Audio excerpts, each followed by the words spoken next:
All right, everybody. Welcome to another episode of Talkin Ball live with Pat Leonard. It is Thursday, September 19th. The Giants are 0-2 going to Cleveland, a must win in week 3 against the Browns. Deshaun Watson, Myles Garrett, Kevin Stefanski. The Giants are up against it. And I can tell you the temperature of the locker room right now is that players know where they stand here. They know what needs to happen. They know they need a win. They know they need a couple wins. They understand the potential ramifications if they don't get a win.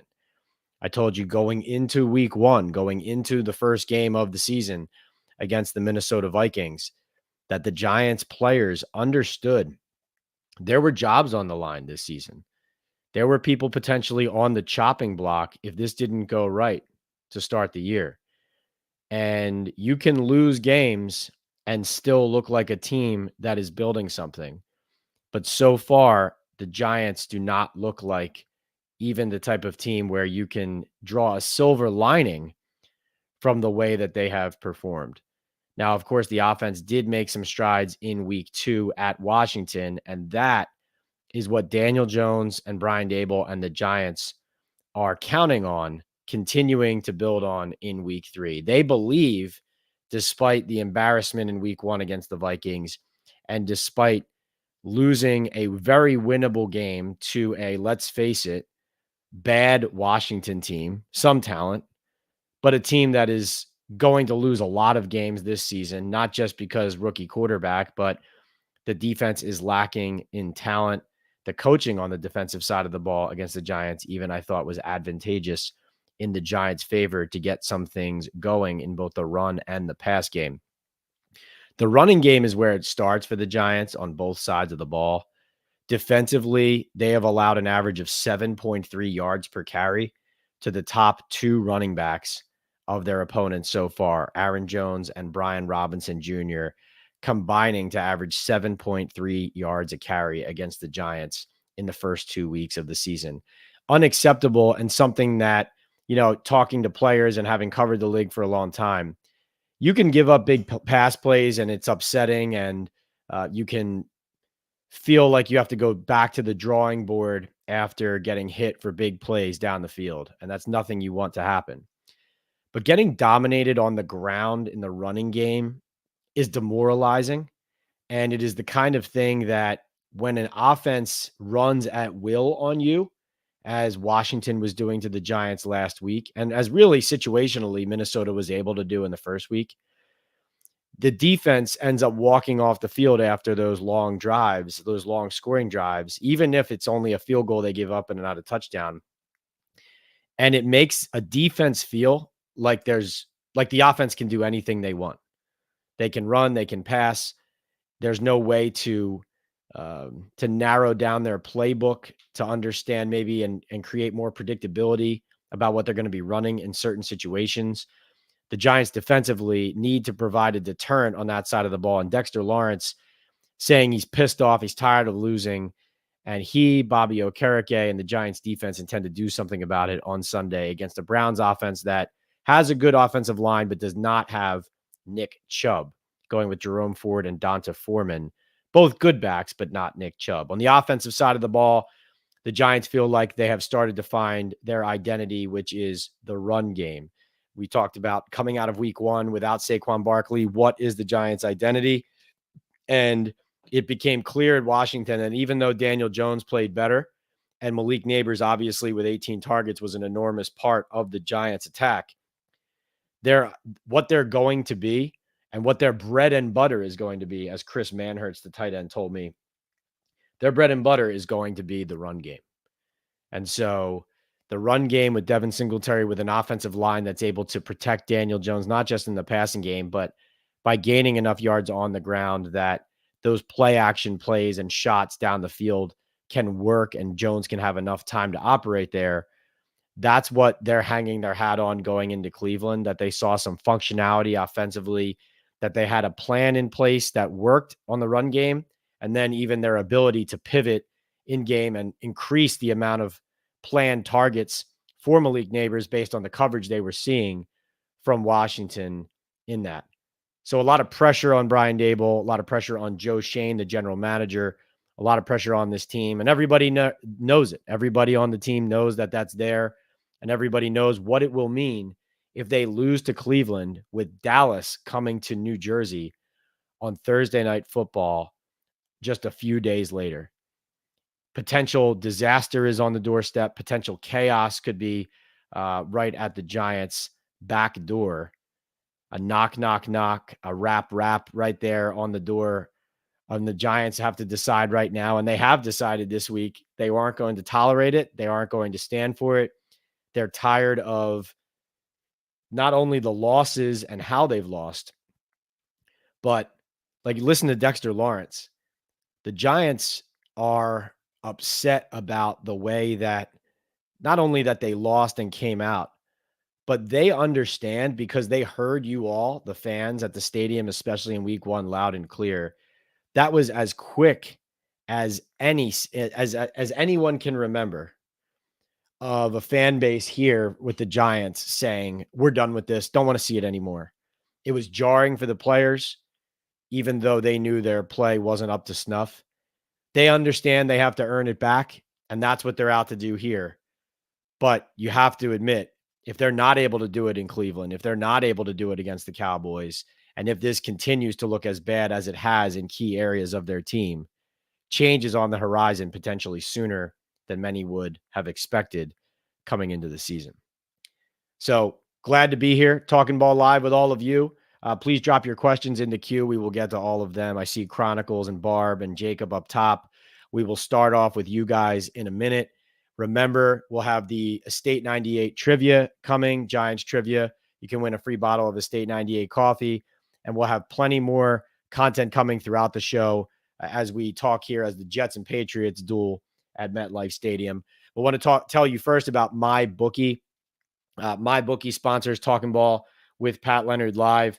And if you use the promo code Pat's Picks when you sign up with your first deposit at MyBookie, you will get your first deposit of $50 or more matched up to 100% up to $1,000. So your first deposit of $50 will be matched 100% up to $1,000. You'll also get a $10 casino chip. The link to sign up and use that Pat's Picks promo code is in the profile or bio of all of my social media. So that's X, Instagram, TikTok, YouTube, Threads, wherever you find me on social media, find that link, MyBookie, click it, use the Pat's Picks promo code, and you'll get that 100% match on your first deposit, minimum $50 all the way up to $100, plus a $10 casino chip. And MyBookie is celebrating its 10-year anniversary, as you see up here on the graphic. And they're rolling out the red carpet for bettors. So they have risk-free Thursdays as we sit here on Thursday night. And you can, participate in weekly no sweats. You'll see as I post every week, new unique games on the site that you can participate in, not just the standard over or under bets, even though I do love those. And I also love my prop bets as well. Player props, first touchdown scores. I'm a big fan of those.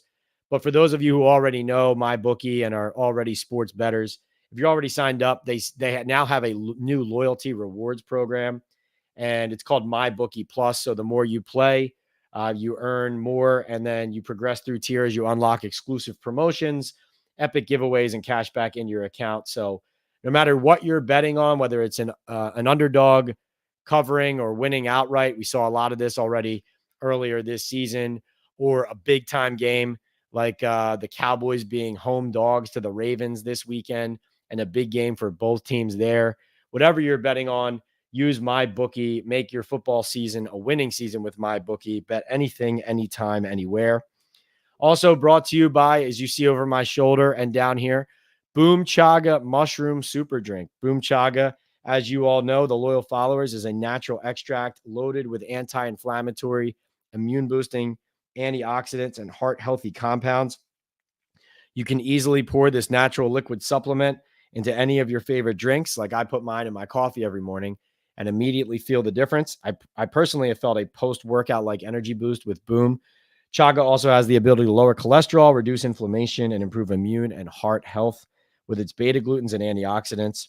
Go to boomchaga.com today. to place your first order. And if you use the discount code right here, Talkin Ball 25, or you use the QR code on your screen right there, you'll get a 25% off of your first subscribe and save order. Right now, that means a month supply of Boom Chaga costs you only $30. Start feeling the difference today at boomchaga.com. So remember, that's boomchaga.com. Go to subscribe and save, purchase a bag, put Talkin Ball 25 in there. You'll get the discount. You'll become a subscriber, but you can cancel out the subscription immediately. You don't have to say subscribed. There's no obligation there, but I do think you should try it out. And if you want to support the Talkin Ball with Pat Leonard podcast, going to my bookie through that link and using the Pat's Picks promo code, going to boomchaga.com and using the Talkin Ball 25 promo code. Those are the best ways to support the channel and support the pod here that we produce through the Believe Network. Very grateful to be a part of the Believe Network. If you don't know already, I am the New York Daily News NFL columnist and Giants beat writer. I've been covering the Giants in the NFL since 2016. So with the Giants, I've seen Ben McAdoo, Pat Shurmur, Joe Judge, now Brian Daboll. So on my fourth coach in my ninth season, really need some stability around here. The team does. We do on the media side. But, really grateful to be here talking with you guys. I love these chats. I love these conversations.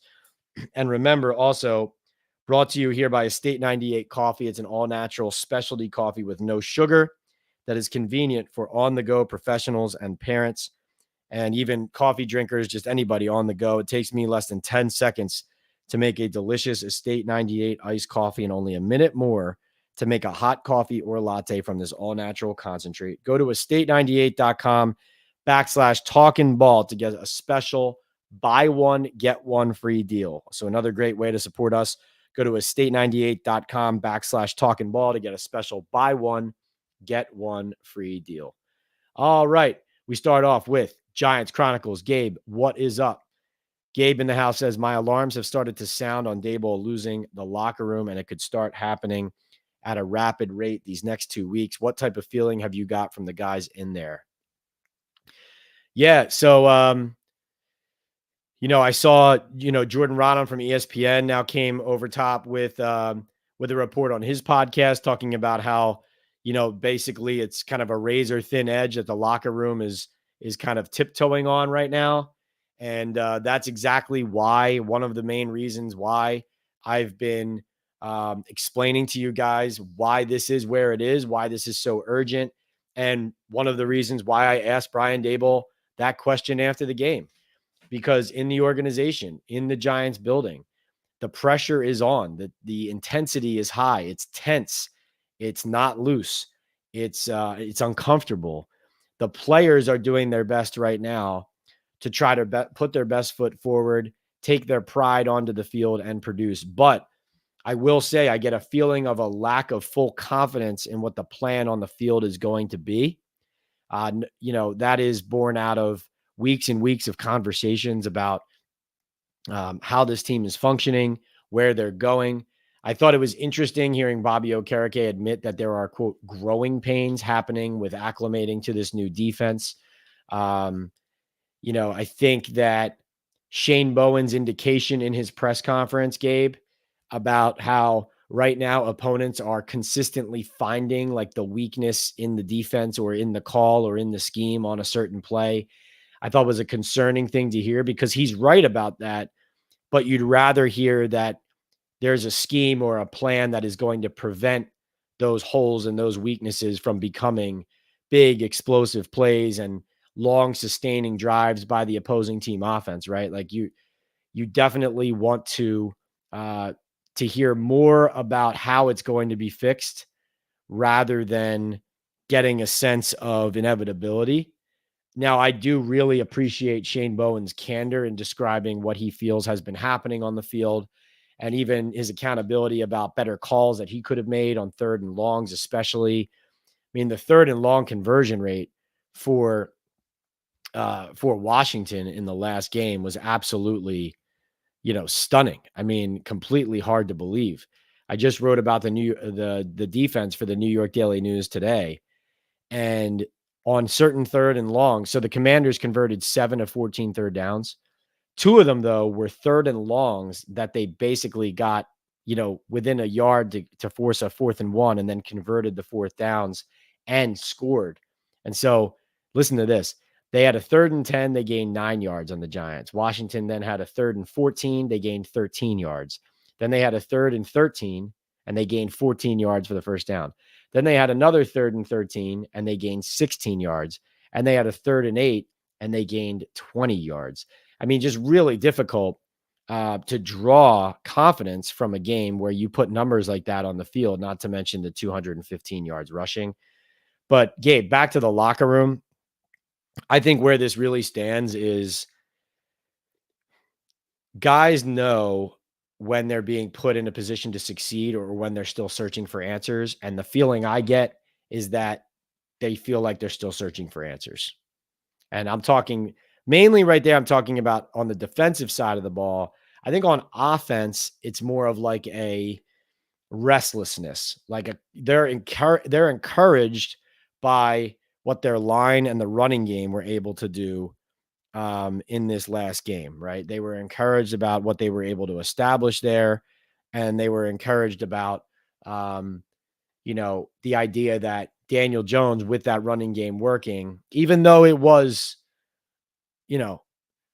almost beating a dead horse the way they were targeting Malik Neighbors, that was also born out of, hey, they're not stopping it. They're not sending the right defense at us to stop this. So we're just going to keep attacking it.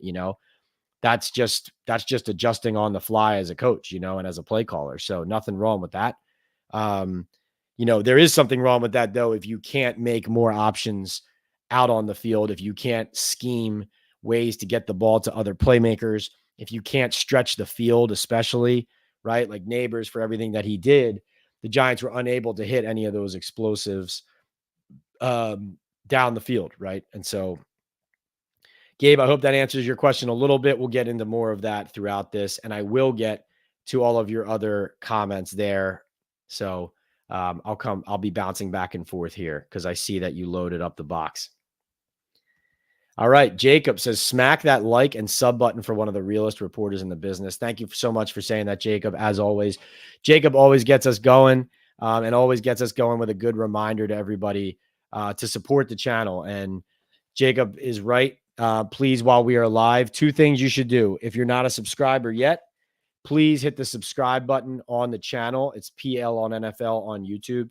If you're listening to this on the Believe Network audio feed, on my podcast, whether it is on Apple Podcast or Spotify or wherever you listen to pods, please feel free to join us next time. We'd love to have you join us next time on Talkin Ball Live. Subscribe to the YouTube channel. You can get notifications for when I am going live, and that will alert you and let you know when it's time. We do Talkin Ball Lives Mondays and Thursdays at halftime of Monday and Thursday Night Football. And then we also do Talking Ball post-game live from the stadium after every Giants home and away game. So after this Browns game, I will be live from the stadium there in Cleveland. And I will come out of the locker room after talking to the players, after talking to Brian Daboll, and after doing my reporting, talking to sources on the team, around the league. And I will bring you the temperature, the insight, the breaking news, the injury updates, and the firsthand analysis of what I saw on the field from Cleveland. I think those post-game lives are absolutely fantastic from what you guys bring as viewers and fans, whether you're at the game, whether you're watching at home. And the collaboration we have going on those is just second to none.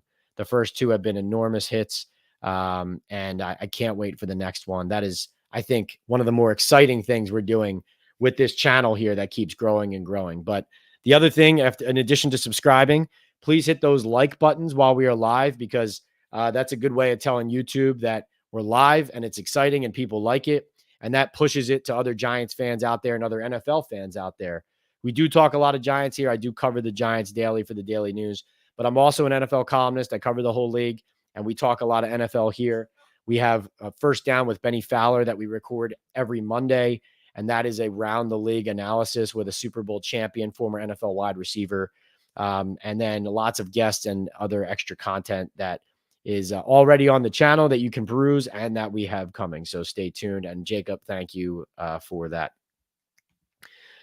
Barb says, happy Thursday Night Football. Anybody see the post by Landon Collins? I did see that, Barb, right before I came on here. That was interesting.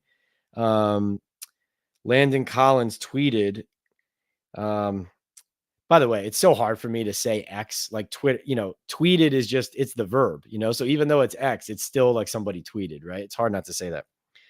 Landon Collins tweeted a picture of himself in his Giants uniform, and it said calm before the storm and at Giants. And then he retweeted it and said, is it, time to run it back with a question mark? That I almost view that as Landon saying he wants to come back. Actually, as we're live right now, let me check in and see if I can get an answer on what's happening, because I literally saw it right before I came on here. So let's see. Reaching out to a league source here.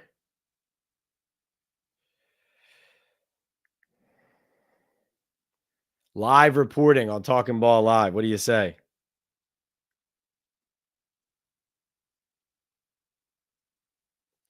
All right.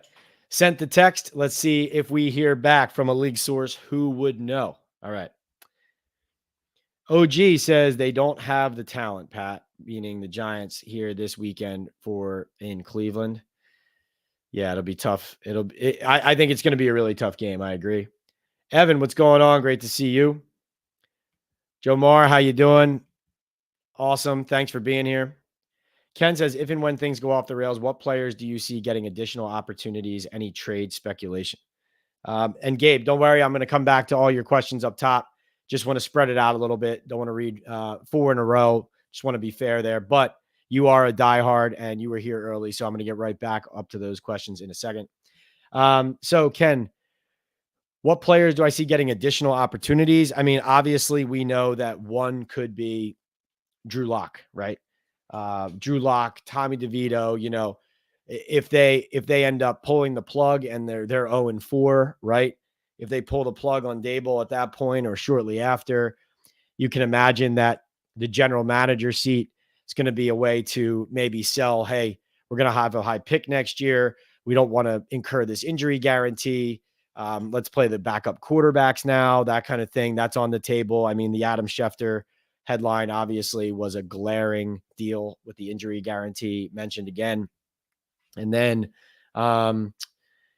other players that would get additional opportunities who haven't been to this point.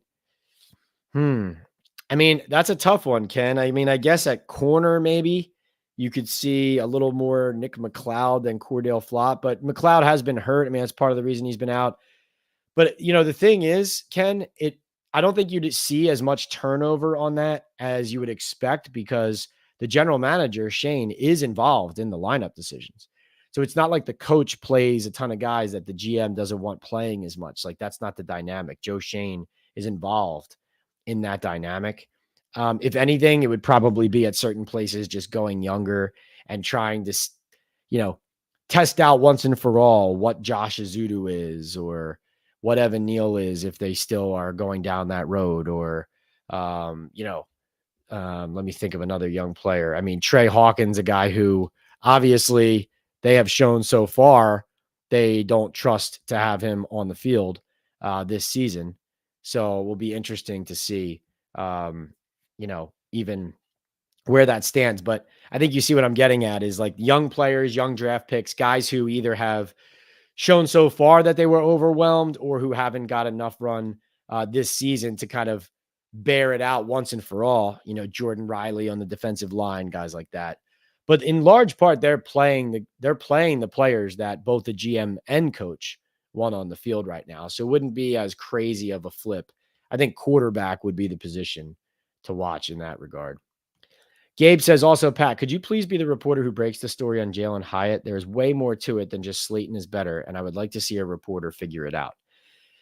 I mean, I told you coming up. First of all, Gabe, I think one thing as I take a sip of my Estate 98. By the way, stay tuned. The Estate 98 trivia question is coming up very soon.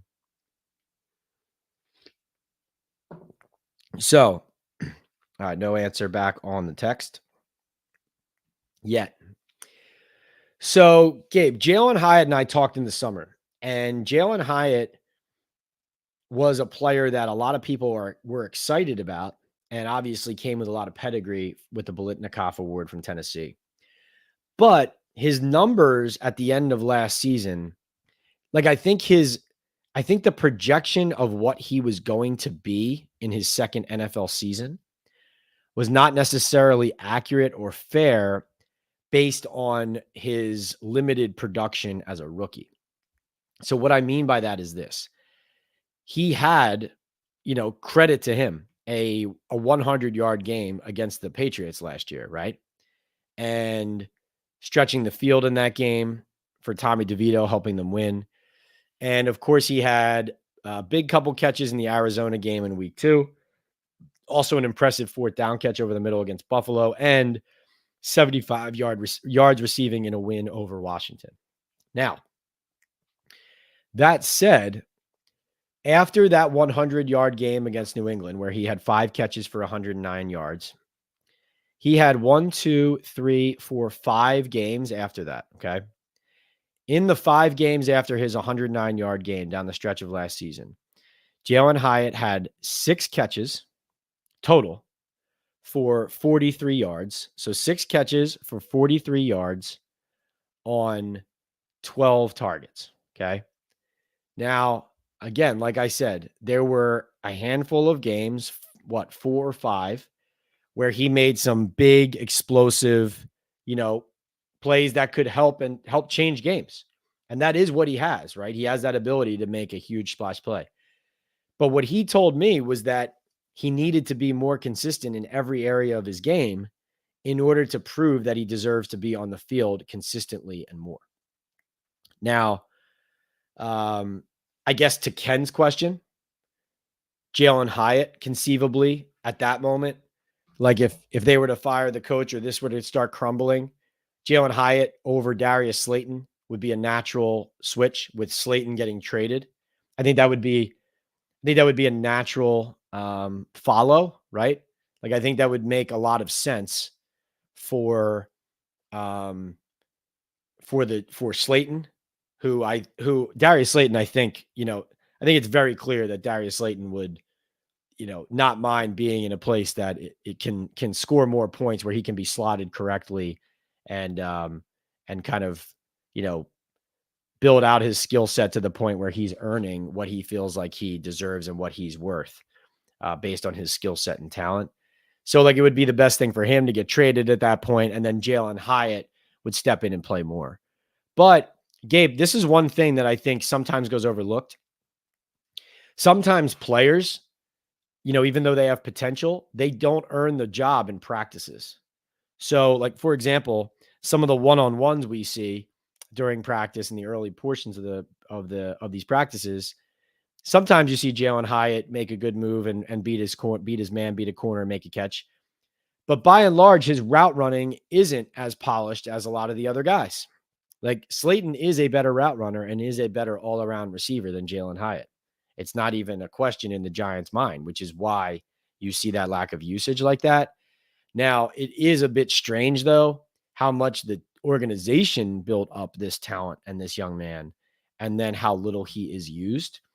I think it's definitely, like I asked Mike Kafka about it today. He said that there are definitely situations where he will play more based on the defense they're facing. But again, they basically say, like, if we're going 4 wide or an empty, you'll see him more, is essentially what they say, or maybe more 11 personnel than you see him in a rotation. But their plan clearly has turned into max protect, neighbors, take shots, run the ball, right? They're trying to play heavy, disciplined line of scrimmage control and conservative with an explosive element, right? So he's not fitting the new identity of what they want to be.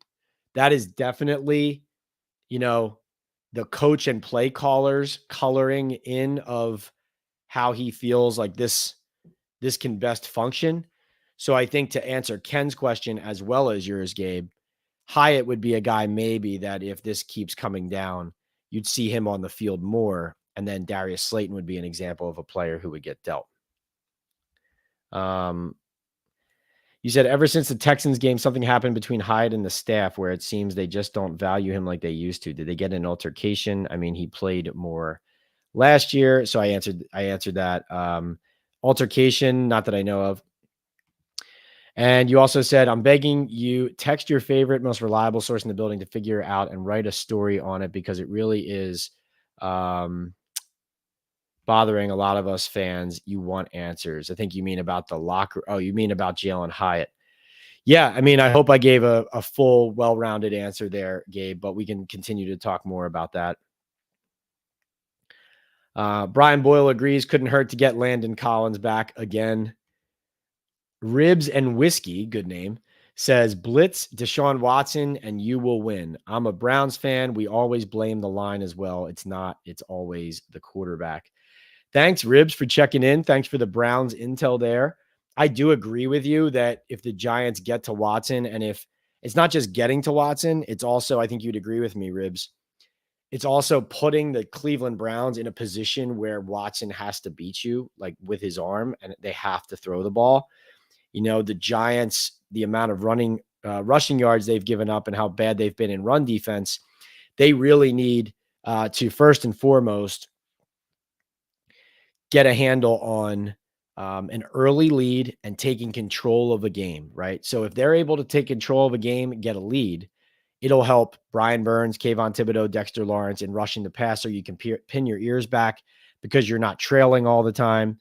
And then on the Cleveland side, if you can stop their run or deter them from running the ball, then Watson has to go more into drop back versus effective play actions off of runs that are averaging 5 to 7 yards a carry. Like there's a huge difference between those two, so the run game's effectiveness or ineffectiveness will put more pressure or take pressure off of Watson. And I agree with you, Ribs. More pressure on Watson for the Giants, like not just from their line, but also for the Browns to be throwing it more with him, means more opportunities and a better chance for the Giants. But a stronger running game, play action passes and action off of it where the Giants have to honor the run and targeted shots from Watson, but not a lot of pressure on him to carry them. That's the recipe for like a blowout, basically. I do think, though, the Giants defense, the way they've been playing, they really need to show me, based on how they fared against these first two offenses, Vikings and Commanders so far, they need to show me that they can stop anybody before I say that they're going to stop somebody. G-Man says, regardless what Daniel Jones does, if this offensive line puts us in a position to win, I'm staying on this train. It would be a huge statement if they can correct mistakes and be consistent against a top-tier defensive line. For sure. Yeah, it would absolutely be a big statement if this offensive line protected Daniel Jones well and ran the ball well against this front, which includes former Giants second-round pick Dalvin Tomlinson, and also obviously Myles Garrett, Defensive Player of the Year, two-time, I think, absolute stud, and Zadarius Smith on the other edge. This is going to be a tough team to run the ball against. I mean, like you said, their D line is really good. I don't think the Giants O-line is going to move them as well as they just got used to moving Washington's line last week. So this is going to be very interesting.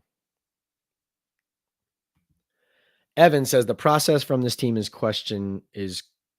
I think you mean questioning or questionable. If they do not turn the season around, things could get bad. Just a bad look all around. Yeah. No, it's fly by the seat of your pants, day-to-day stuff from what you can see.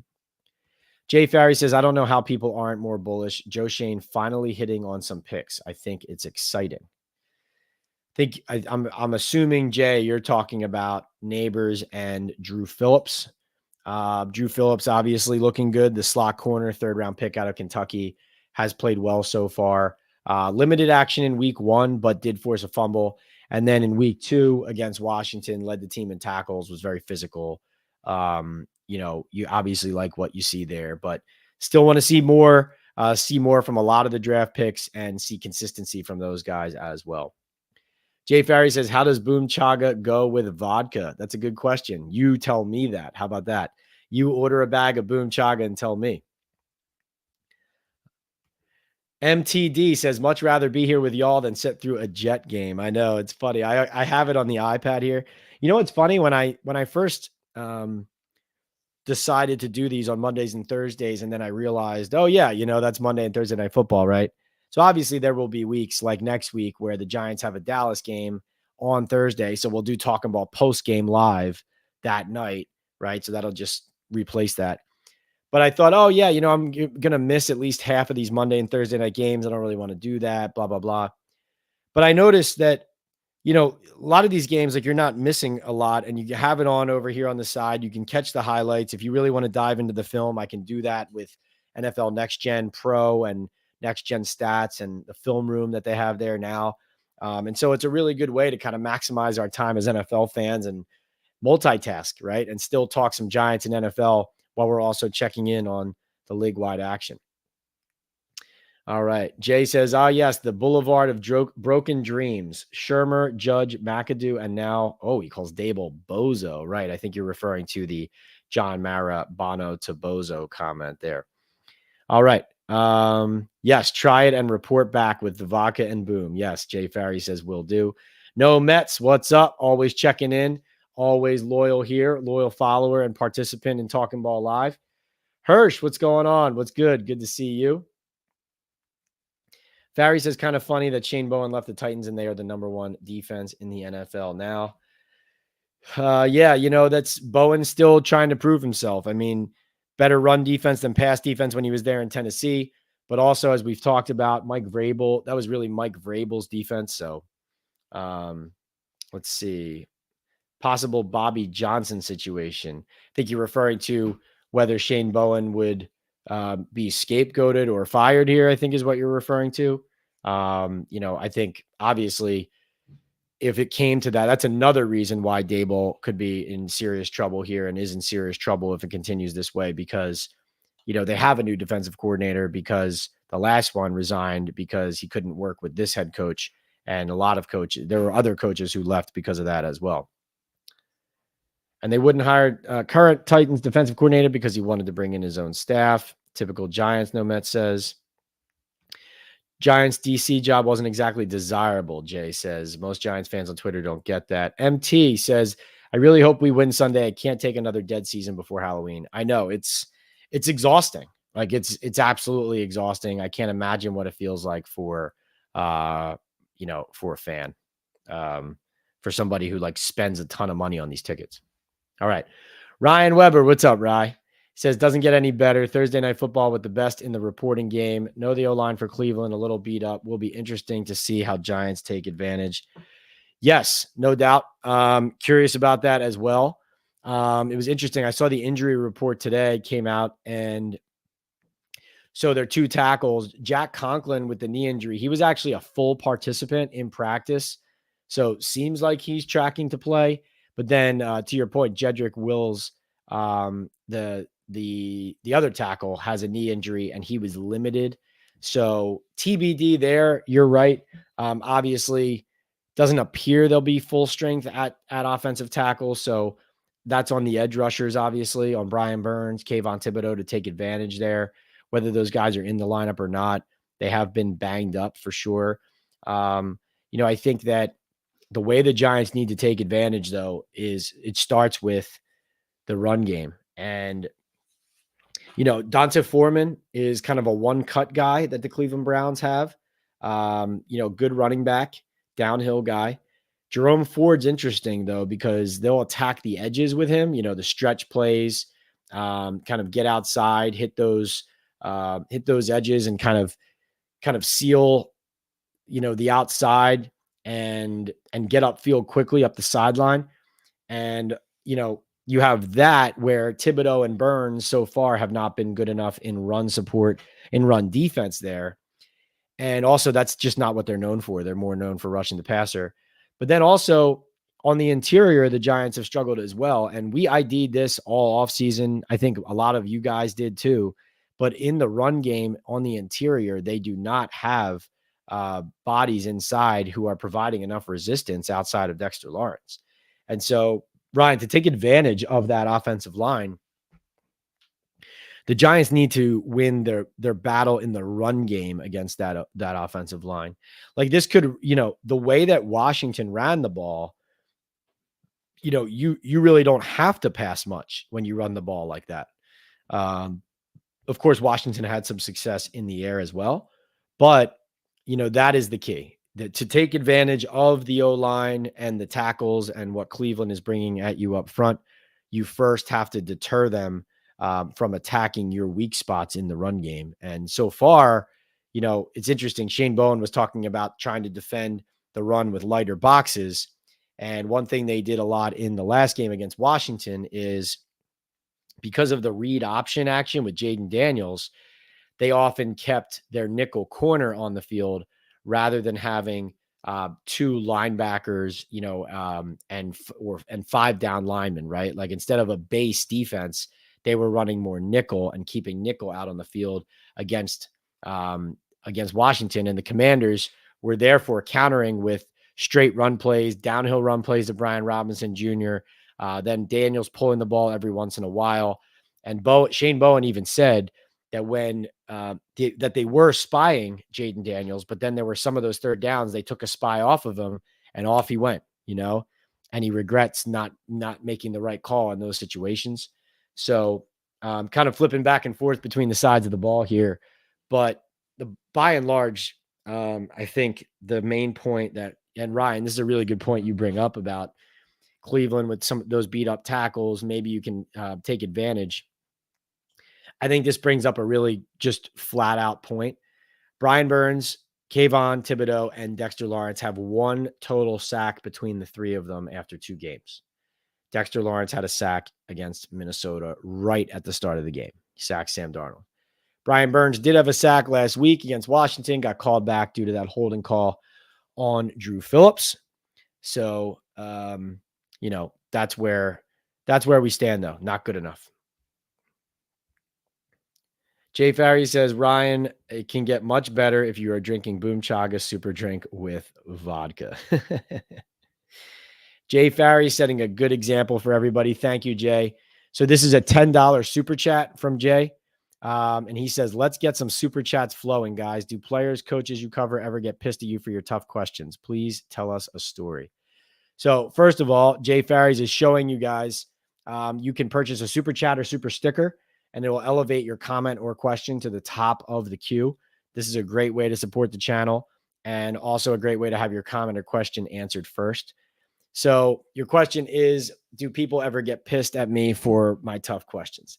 Yeah, I got a good story for you. So when Daboll was staring me down several times in that press conference and then walks out and cracks his neck as he's walking by us out to the hallway, like he's tense and, ready for battle, for figuratively speaking. It made me think of 2019 with Pat Shurmur, 2019, the Carolina Panthers game, the game that they lost on the 63-yard field goal. And that was the morning that Josina Anderson's interview with Lil Wayne and Odell Beckham Jr. was published, that was televised by ESPN. And it was Gettleman going back to Carolina, and Odell threw a touchdown pass to Saquon. It was a chaotic game. It was a crazy day. There's a lot going on. But remember, obviously, Odell was ripping Eli in the interview. So anyway, the Giants lose the game. Shurmur erupts in the post-game locker room, or I'm not in the locker room, in the post-game press conference. And Shurmur says that's when he did the finito, done. That was that line from Pat Shurmur. So anyway, we're in the locker room after that, and Shurmur and I ended up basically getting chest to chest in I would say a stern confrontation is what I would call it. It was a conversation that became a mini confrontation, and it was, everything related to the way that emotions run high on game day. So, nothing like went down. Nobody threw a punch. It wasn't a fight or anything like that. But we did get, close enough to each other as we were going back and forth arguing that one of the Giants security guards kind of like separated us, was like, all right, like Pat, go over there to me or whatever. And, Shermer was at that moment in a tough spot. He was trying to defend his team. He was trying to, he was reacting to a catastrophically bad loss. He had all of the, the nonsense in his mind and in any team's mind, like all the stuff going on around the team and all of the noise coming from that interview, right? All of that was pouring in and it was seeping in to the locker room, the conversation, and into that press conference. That was really kind of stirring things up.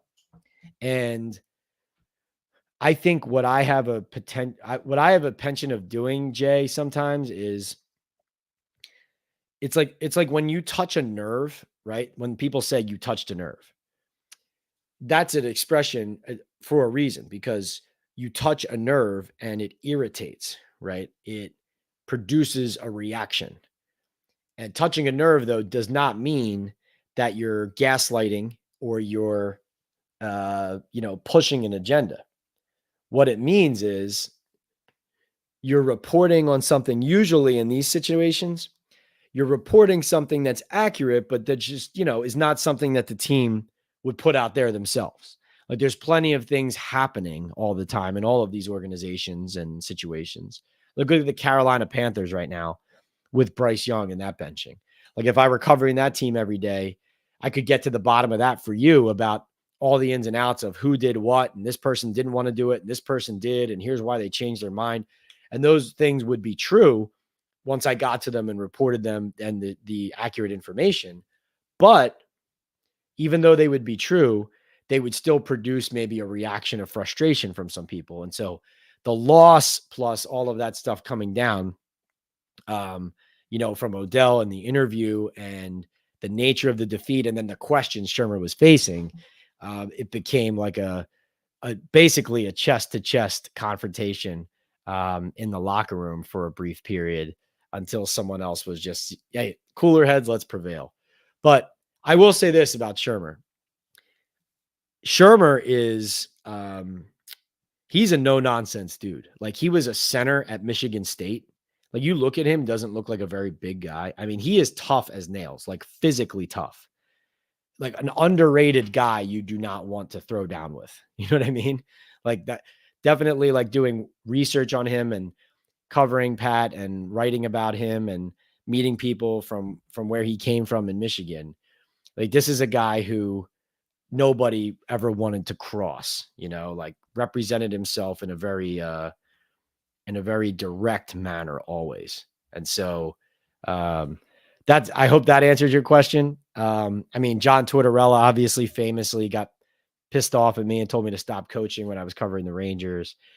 And yeah, I mean, I think that, listen, in my job, you don't always want to be the person asking the question that pisses somebody off. I mean, obviously, you're always trying to cover the good things or the silver linings or the positives, as well as to be critical, right? So you're doing it and you want to strike a balance. But when a team like the Giants right now, losing all the time, constant dysfunction, malpractice of roster decisions, frequent injuries, finger pointing about whose fault it is, different seasons, those types of things. When that stuff's happening, like you have to cover it and you have to try to get to the bottom of it, and you provide information. And so, yes, plenty of people do get frustrated, get angry. I will say, Jay, like from my vantage point, I mean, I'm sure there's some players who could tell somebody privately that they're not a fan of mine or whatever, but by and large, my vantage point, I get along pretty well with most players or a lot of players. I mean, there are some players who just decide the media is not for them, or they just group us all into a bucket, And listen, there's some reporters who probably group players in a bucket, but I think when we talk individually, one-on-one, I think I see eye to eye with people as humans too. Like they're not just players, they're humans. So that's my take on that. Good question, Jay. Daniel Hirsch checks in with $1.99. Thank you, Daniel. Appreciate that.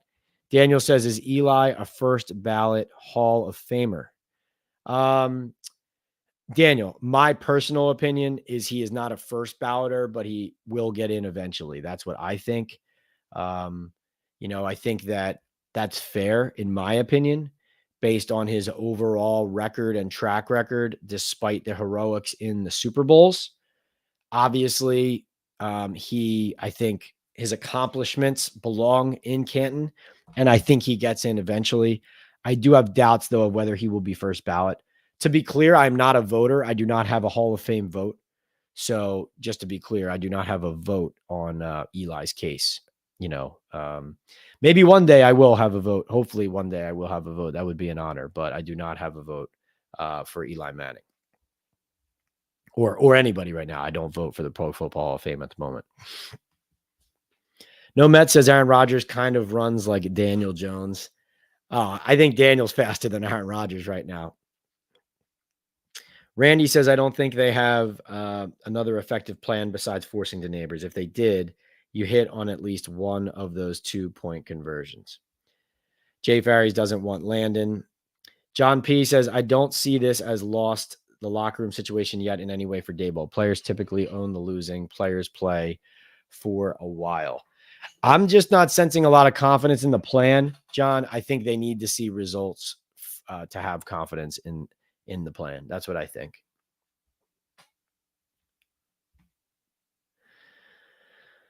All right.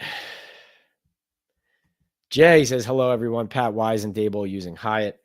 Yeah, talking about that earlier. I think a lot of the details, you can't run the full route tree effectively and reliably, getting open and being that reliable target. I think also as a blocker in that part of the game, they trust Darius Slayton more as well. If you watch the touchdown run for Devin Singletary last week, Darius Slayton makes and holds a really good block to help spring Devin Singletary there.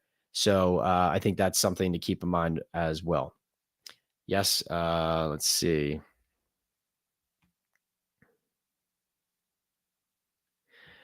Farries acknowledges that just like Lawrence Cager, it tips off the defense that it's a pass when Jalin Hyatt is in. Yeah, fair point. If a guy is not versatile, then it can do that as well. Ken says, as bad as Daniel Jones' contract was, we have an escape hatch after 2024. Imagine being the Browns, Miami, Jaguars, and even the Cowboys, who are now locked into mediocrity for 4 to 5 years.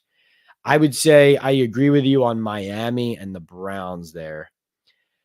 Dallas, I don't agree with being locked into mediocrity there. I mean, Dak was the runner-up MVP candidate last year. Like he came in second to win MVP of the league last year.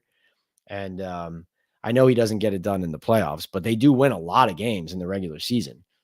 And the Giants have not beaten them since Brian Daboll and Joe Shane took over. So I wouldn't throw him in that mix. Miami and Cleveland, definitely. The Jags are kind of right. That's teetering a little bit there, right? That looks like it could fit into the same mold potentially, but this is kind of the year for that, right? This is a big year for Trevor Lawrence and the Jags to solidify if they're what you're saying or if they're something else. Simeon says, didn't the Giants scout Jalin Hyatt in addition to seeing him at the combine and his pro day? Did he forget how to run routes, or are the scouts piss poor for this team? Joe Shane definitely talked a lot about being at that one Tennessee game where he had 3 touchdowns. And I think the speed, the stretch the field ability, trying to get vertical as an offense, something that they haven't done consistently enough, all played a factor. I agree with you, though. I mean, that's, like I said, one thing that is very strange is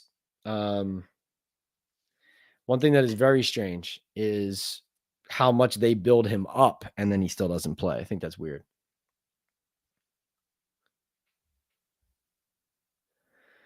John says, I know everyone likes a hot take, crazy story, but can we please ask why we never hard count Second, can we please throw a Jalen Hurts style deep ball on 3rd and long for a completion, pass interference, or punt yardage?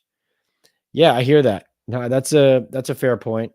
I don't know about why no hard count. I do not know that.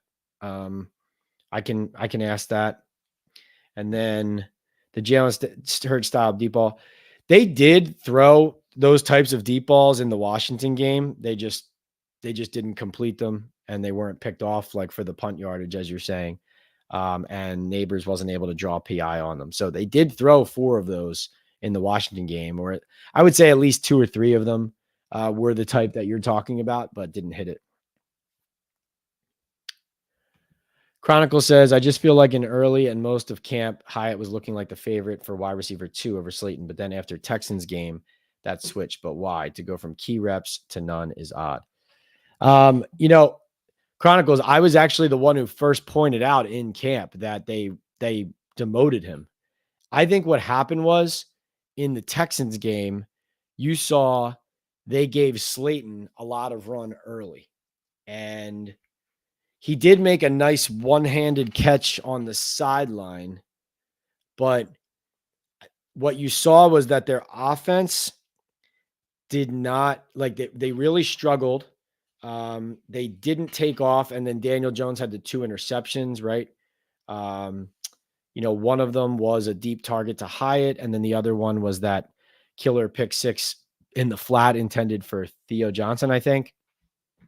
So Slayton, though, unlocked that deep pass, that deep shot from Daniel Jones to set up the Devin Singletary touchdown run.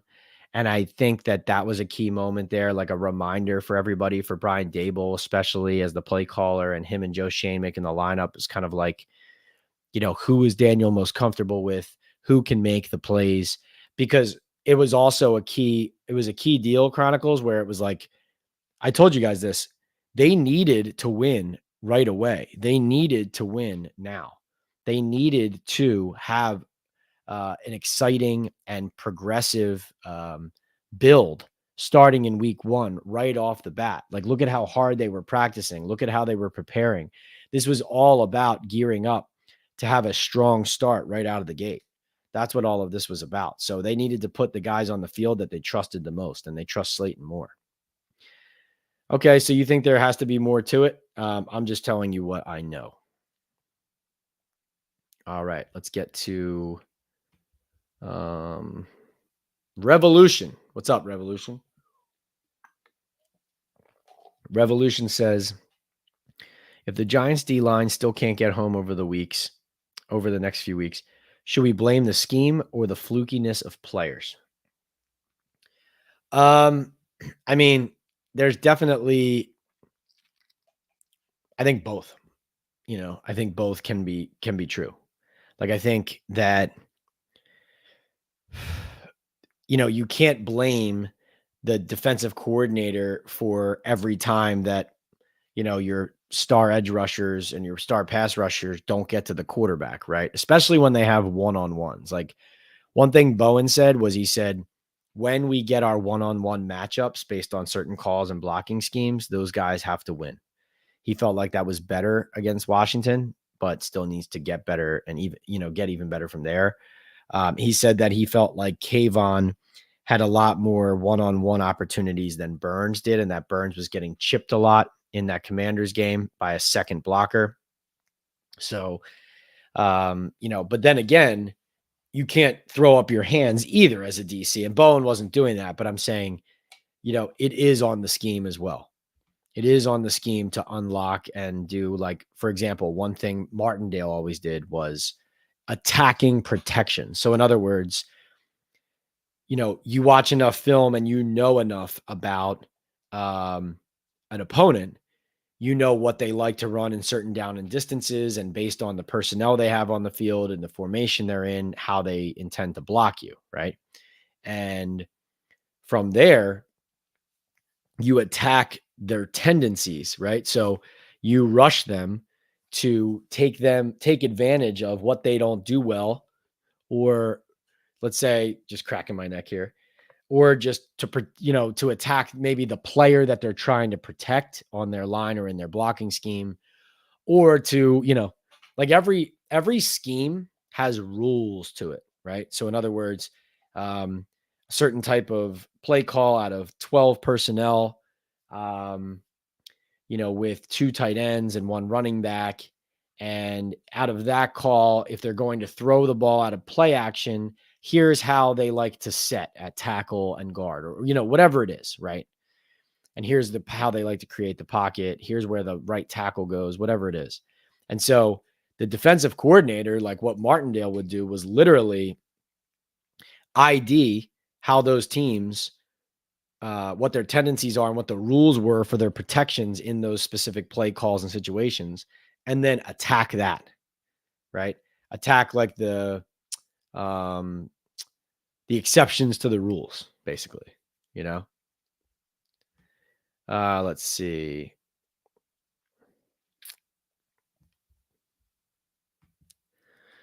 Jay Farries, what's up? Another $5 super chat. Thanks for setting the tone there with the super chats here, Jay.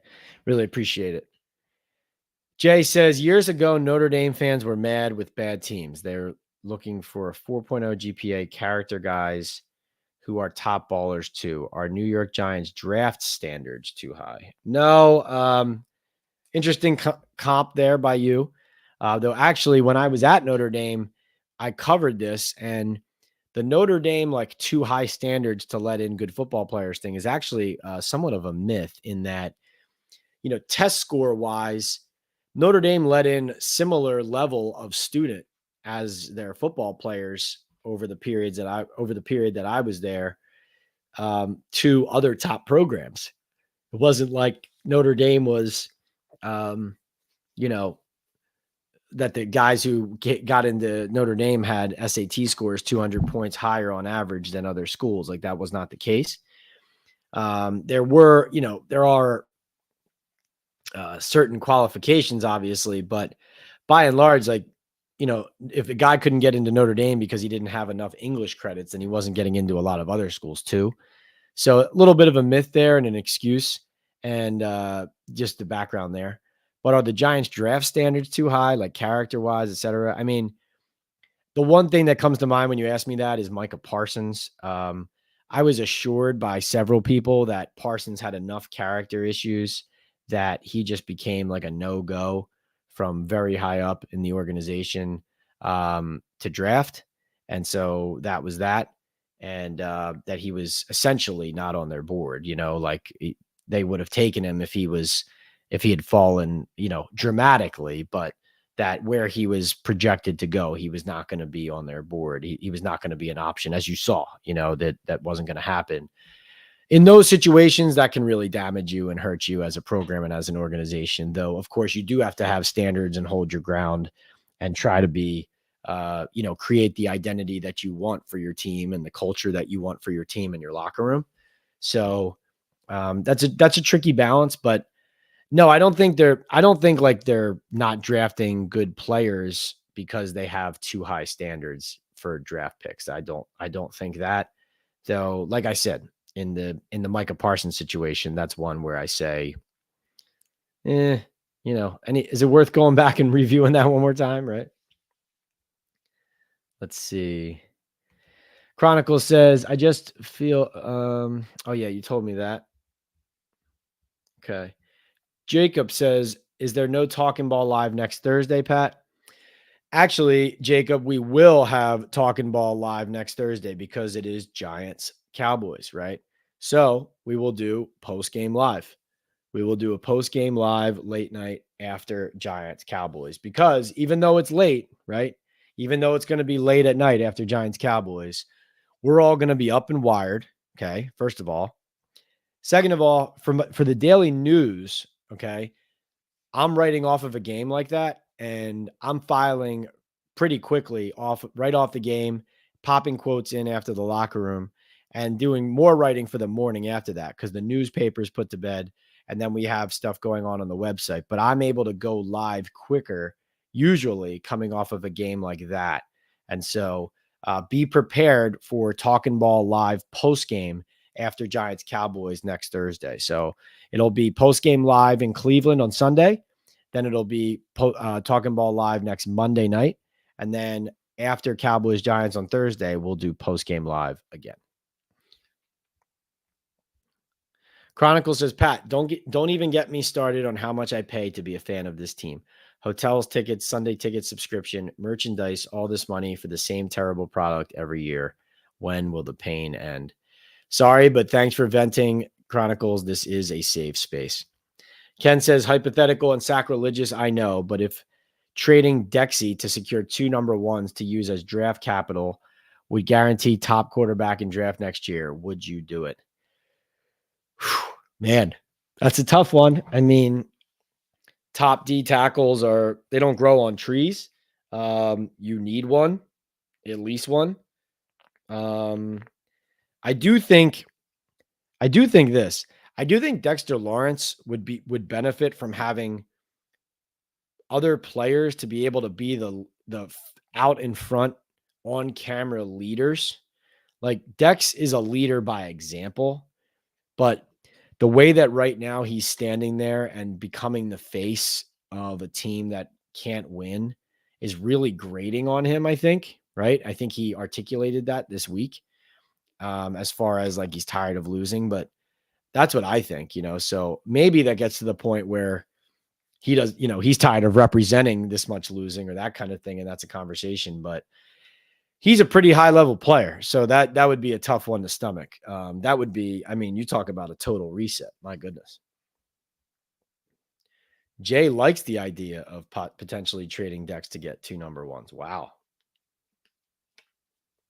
So then what happens to your defensive line? I mean, your defensive line can't stop the run as is, and you have the best nose tackle in football. That's interesting. Probably something to revisit if the locker room, comes undone if the losing continues. Yeah, where are my entertainers says don't trade your best player. Yeah, and that's I'm glad you said that, entertainers, because another thing I believe is I've said this about the Giants, but also any of these NFL teams. You don't get better by trading or getting rid of good players. I know that sounds obvious, but like the way the Giants have tried to rebuild this and turn this over here, they're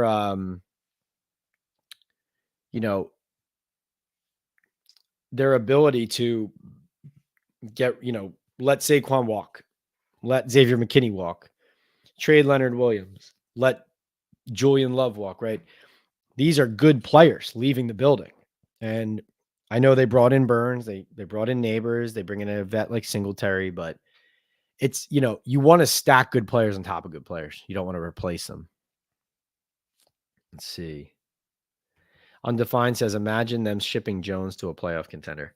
I 100% believe, Undefined, that Daniel Jones will be more successful at his next stop. I believe that. A2Z me, what's up? He says, if Giants win versus Cleveland, does Daniel Jones shave even closer for the next game? I got nothing else but silly jokes. This team has zapped the gray matter from my brain. Yeah, I know, right? Yeah, that almost looked like Daniel shaved like the second he got home from Washington, because then he had like kind of the little stubble for his Wednesday interview, but clearly had shaved the beard. Daniel Jones is no more. Daniel Jones is the man, but he says he still has the swag and the confidence to go out on the field and win on Sunday. Steven says Al Michaels is getting grouchy watching a blowout. I have the volume off, but I can imagine. Tell me some of the stuff he's saying. I get a kick out of that. A2Z liking the story time, no doubt. Do you know any almost Giants moves that came close to happening recently? Oh, that's a good question, Revolution. They were, what was it? They were poking around on, were they poking around on a top receiver in the spring, I think, that didn't come to pass even before the draft? Pretty sure, if I remember correctly. I remember last year, who was it? Jerry Jeudy was a guy on the radar. He's on the Browns now. Trying to think of who else. But yeah, those are some things that come to mind. Nothing in this last like week or so.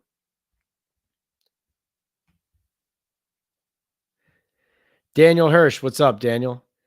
Daniel says, if you want Dable to blow a gasket, press him on the wink thing. If the defense is bad, it's on Dable. Yeah, no, I mean, I agree with your last point there. If the defense is bad, it's on him. I totally agree. And see, this is from an organizational evaluation standpoint.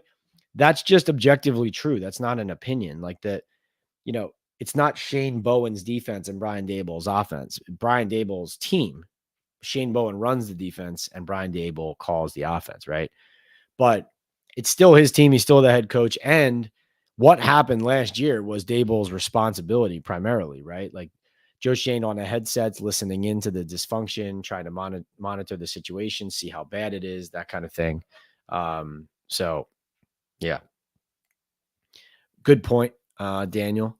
And I don't even think Dable needs to be pressed on Wink Martindale at this point. Like, I think pressing him on Wink Martindale is just asking him about the defense's many breakdowns. You know what I mean? Like he saw it. I mean, he saw how bad the defense was in that game. He came out on Monday saying all types of stuff about all the corrections they needed to make in tackling, run fits, and how accountability wise the whole team has to basically look in the mirror, is what Andrew Thomas said that he said. So, um, you know, I think it already is getting to him and them. And I think everybody in the building understands that if the defense continues to be this bad, like last season put the defense in this position, Evan Spitzberg likes my Shermer story, Pat versus Pat. Yeah, that's right. No doubt. Sheesh, says Simeon, hey, I'm good. No worries. Anthony says, I've loved the Giants since the tender age of 6, but facts are facts and they are trash. Ouch. Let's see. Well, if Shermer is so tough, we may need him on our D line come Sunday. Hey, he is that kind of tough. Barb says her daughter is at the game right now wearing a Jets jersey. Oh, Barb, what'd you do? How'd that happen? Undefined says Shane gets no credit from me for picking Neighbors. Too much of a gimme. Elegante says, hey, Pat, how bad was the Joe Judge brawl with Colombo? This is why I don't think Judge is CEO coach and was doomed to fail here. I think it was, from my understanding, it was a lot of throwing stuff, furniture getting tossed over at points. And, nobody had a mark on their face or was hit in the face from my understanding. That's pretty much the extent of what I know about that. I think I do know that everybody in the building could hear it, basically, like literally everybody in the building. Yes, everybody booing me for saying Eli's not first ballot, but we'll get in. Evan says Eli is the GOAT. Boom Chaga, that's right, Jay Faries.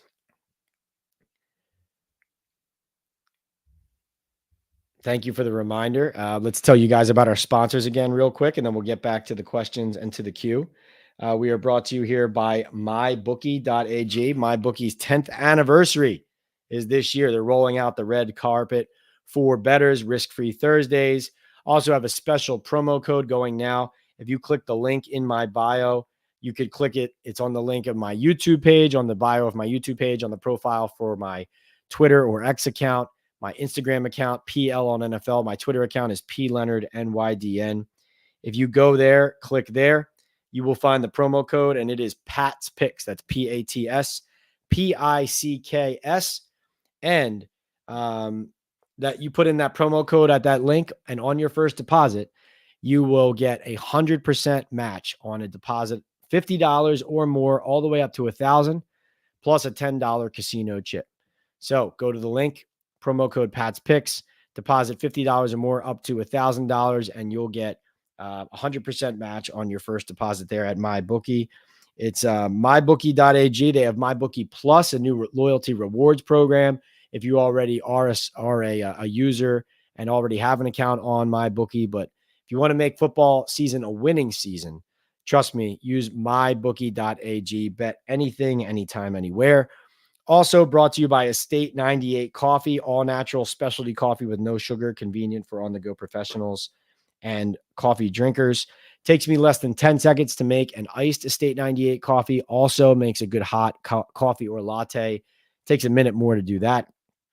Go to estate98.com/Talkin Ball to get a special buy one, get one free deal. By the way, we're going to do the Estate 98 trivia right after this Boom Chaga ad read.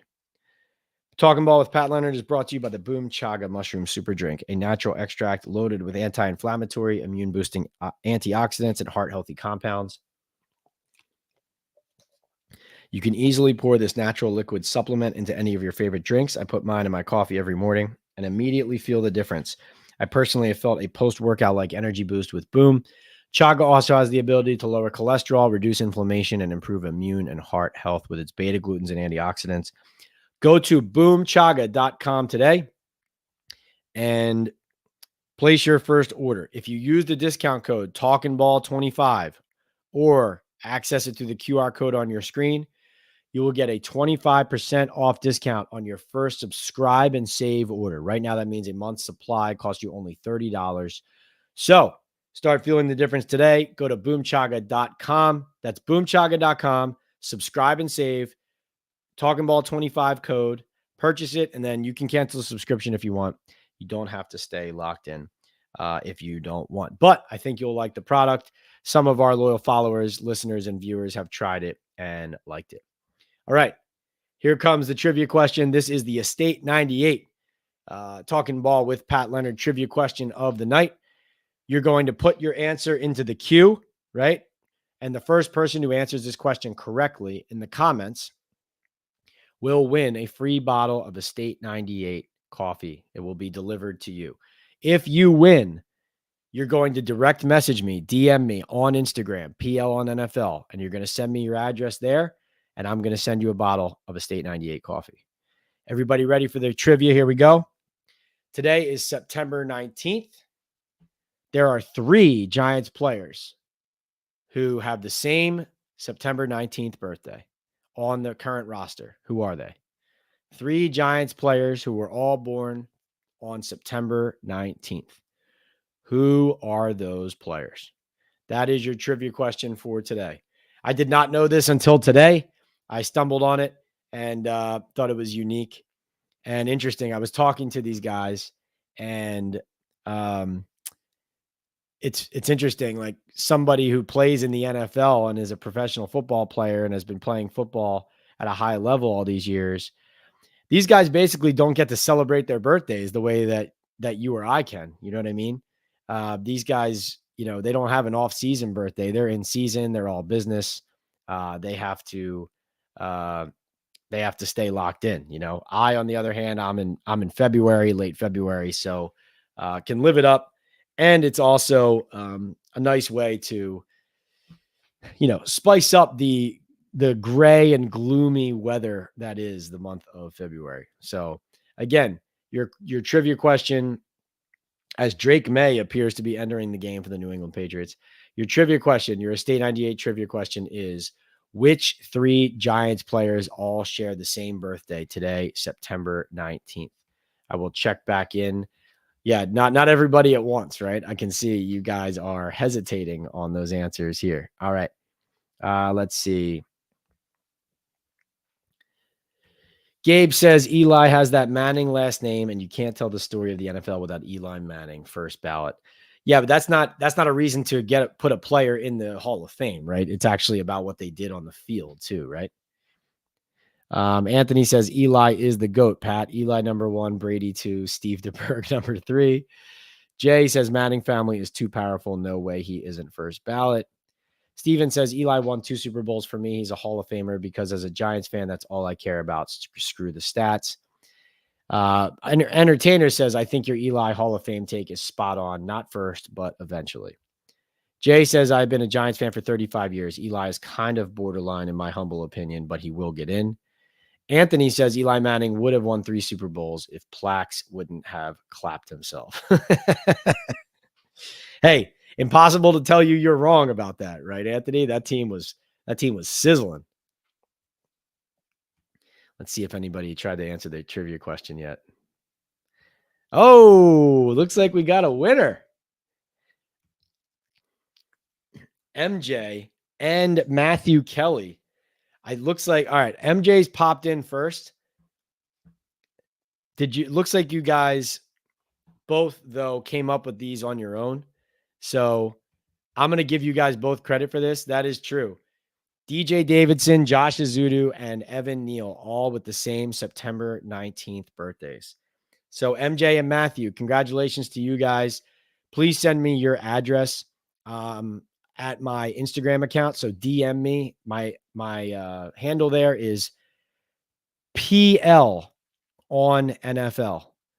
So PL on NFL on Instagram. Please direct message me there, your address or PO box, wherever you want me to email it. Wherever you want me to mail it. And I will be sending you a free bottle of Estate 98 coffee. Congratulations to you guys. MJ, I think you got one of the trivia questions right. One of these one of these Talkin Ball lives, and then you forgot to send me your address, like you never did. And so I didn't know where to send it. So hopefully this is a good way to kind of to get it out to you eventually. But guys, remember, direct message me your address or I can't send the bottle out. So direct message me on Instagram, PL on NFL, and I will get it out to you. Well done. Evan Neal, Josh Azudu, DJ Davidson, all born on September 19th. All right. Kyle says, sorry if I missed this, Pat. Is there anything to Isaiah Simmons' absence? I know it was for personal reasons. I hope all is okay, but was curious if there was more to it from his lack of playing time. You know, Kyle, I don't know. I know that he lost his best friend from Clemson, which I wrote about. I don't know if this has anything to do with him attending services for that or, spending time with family or and friends with that. I don't know. I do know that's one tragedy that's happened in his life fairly recently, though it was, I guess, a couple weeks ago now. But I don't have it nailed down exactly what is going on with Isaiah at this moment. It is of course noteworthy that this is a player who has, bucked about lack of playing time in the first game, got on the field a little bit last game, but also clearly was being used much differently than he expected coming into the season. So worth trying to find out. We continue to try to look at that. And I do think there are more questions need to be asked about Isaiah Simmons. Daboll said he expects Simmons to be available for Sunday's game, though. So it's not like he's saying this is a fluid situation here, at least according to the coach. How can the players get mad and have no faith when at the end of the day, they are the ones on the field? Whose fault is it for the missed tackles, penalties? Just play better, crybabies, says Kyler. Oh, they have to take accountability too, no doubt about it. But, if they don't feel like the coaches are giving them a schematic advantage, it can be both, right? Hey, I got to play better, but also in the back of your mind, hey, are we being put in the best position to succeed? But you're right. Guys do have to take accountability. Neil says Hyatt hasn't had a chance. Well, they clearly gave him a huge chance in training camp and then decided he hadn't earned it. Anthony says Daboll is desperate. If Hyatt isn't getting playing time, there has to be a reason.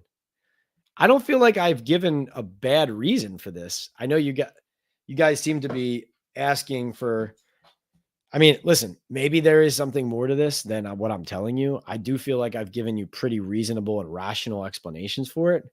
And I do ask the question of people there. So,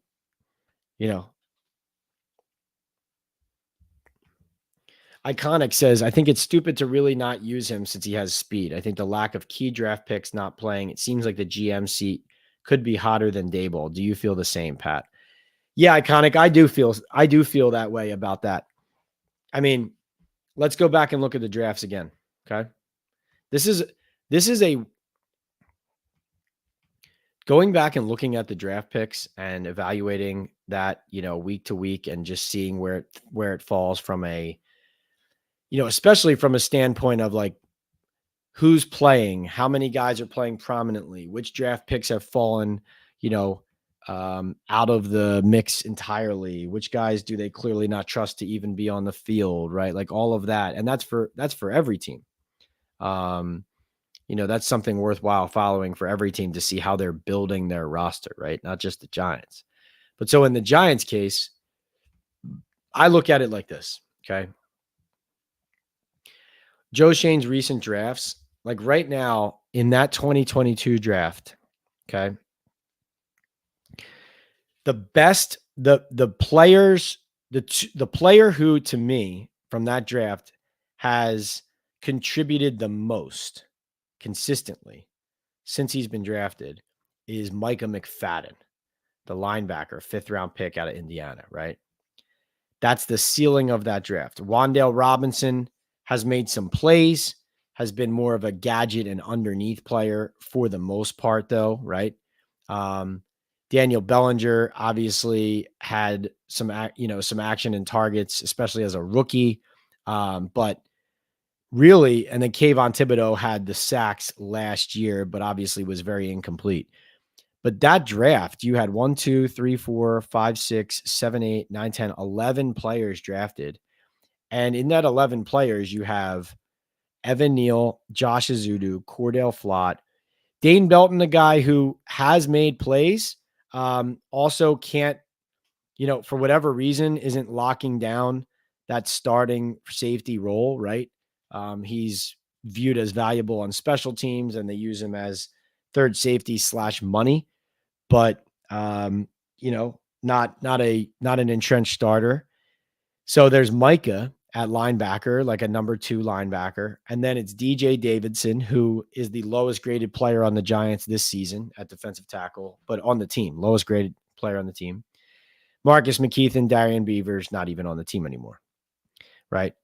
So you're looking for more from Thibodeau, you're looking for more from Wan'Dale, and you're looking for McFadden to try to continue to be consistent for you. But that draft, how does that draft look right now? That draft looks like it didn't help them build much of anything from that 11-player sample size. You go to 2023, you have Deonte Banks and John Michael Schmitz, 2 guys who start and play every snap for them right now. And a lot is being put on their shoulders, and the evaluation is still ongoing there as they continue to develop. But then you have Jalin Hyatt, 3rd round pick, obviously been marginalized. Eric Gray, running back in the 5th round, a guy who's on kick return, but really doesn't belong as a significant piece in a running back rotation. And then Trey Hawkins, a corner that they don't trust, obviously, at the moment. Jordan Riley, defensive lineman, who is not seeing snaps, even with DJ Davidson playing as badly as he is on the interior. And Javarius Owens, a safety who is on the practice squad and therefore doesn't see the lineup or the field. So that brings us to the 3rd draft, which is Neighbors, Newbin, Phillips, Johnson, Tracy, and Muasau. And I think you see some potential, especially obviously high-end talent in Neighbors, some potential in Newbin, some good early play in Phillips. Theo Johnson, I think, has a good skill set. I'd like to see him not only utilized more, but see him as a receiver become more adept and more consistent there. Tyrone Tracy, I like a lot. I thought we would see more of him early on. Obviously, they're trying to establish Devin Singletary and trust Devin Singletary, but I really thought we'd see more of Tracy. And then Muasau played that one game, now has the knee. So by and large, that's a really good question by Iconic, and I think going over it there shows that it's incomplete, right? At best. It's incomplete at best. All right. Let's see. Jay says, what do you think of the growth of team content creators on X? Would doing that solo give you more freedom as a real reporter? What do I think of growth of team content creators? Are you referring to like independent, like fans becoming content creators covering their team? Or are you referring to like the actual teams and what they do and what they build? I think you're referring to like fans going out and becoming their own creators. So in that sense, Jay, I think it's great because it's a great way. Like right now, nowadays is more opportunity than ever for somebody who feels like they know a sport, know the game, good on camera or eager to learn. It's a great opportunity to create consistent content, right? To go on a place like YouTube Live, which I really love doing, and interact with people and get reps, right? Like reps of doing this day in and day out and getting better at talking to people, talking on camera, and kind of honing your skills and craft.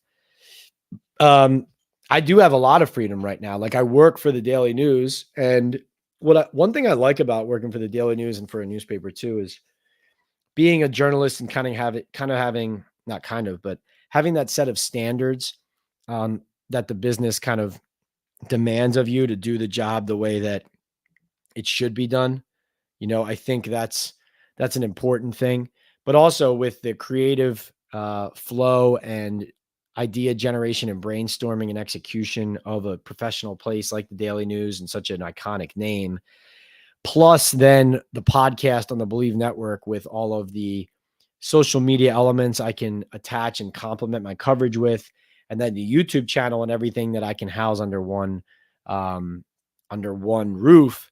I think it's a really great opportunity to continue building something that really is kind of like a solo thing on the side, but is also complementing and coloring in my work at the Daily News. So I hope that, like, for you guys, when we do these Talkin Ball lives, I try to bring you everything that I know, have heard, have seen. But it's also a really good idea to, for all of you being diehards, like if you consume all the content that I produce on all of my channels and in the New York Daily News and on here, you'll get the full picture of how I see the team. So in other words, going on here and talking, but then reading what I write in the New York Daily News, nydailynews.com. You go there. It's cheap to sign up. You can be a subscriber. It doesn't cost much. And if you become a subscriber to the New York Daily News website, you can get my daily articles and columns and game previews and keys to the game and all of that. That plus what I do here, I think creates a really nice full picture of how I see the team and what's going on with the Giants. But Jay, to your point, being a content creator, I mean, X I view as one platform. I don't view it as an end all be all. I prefer at the moment interacting with you guys like this on YouTube. All right, let's see.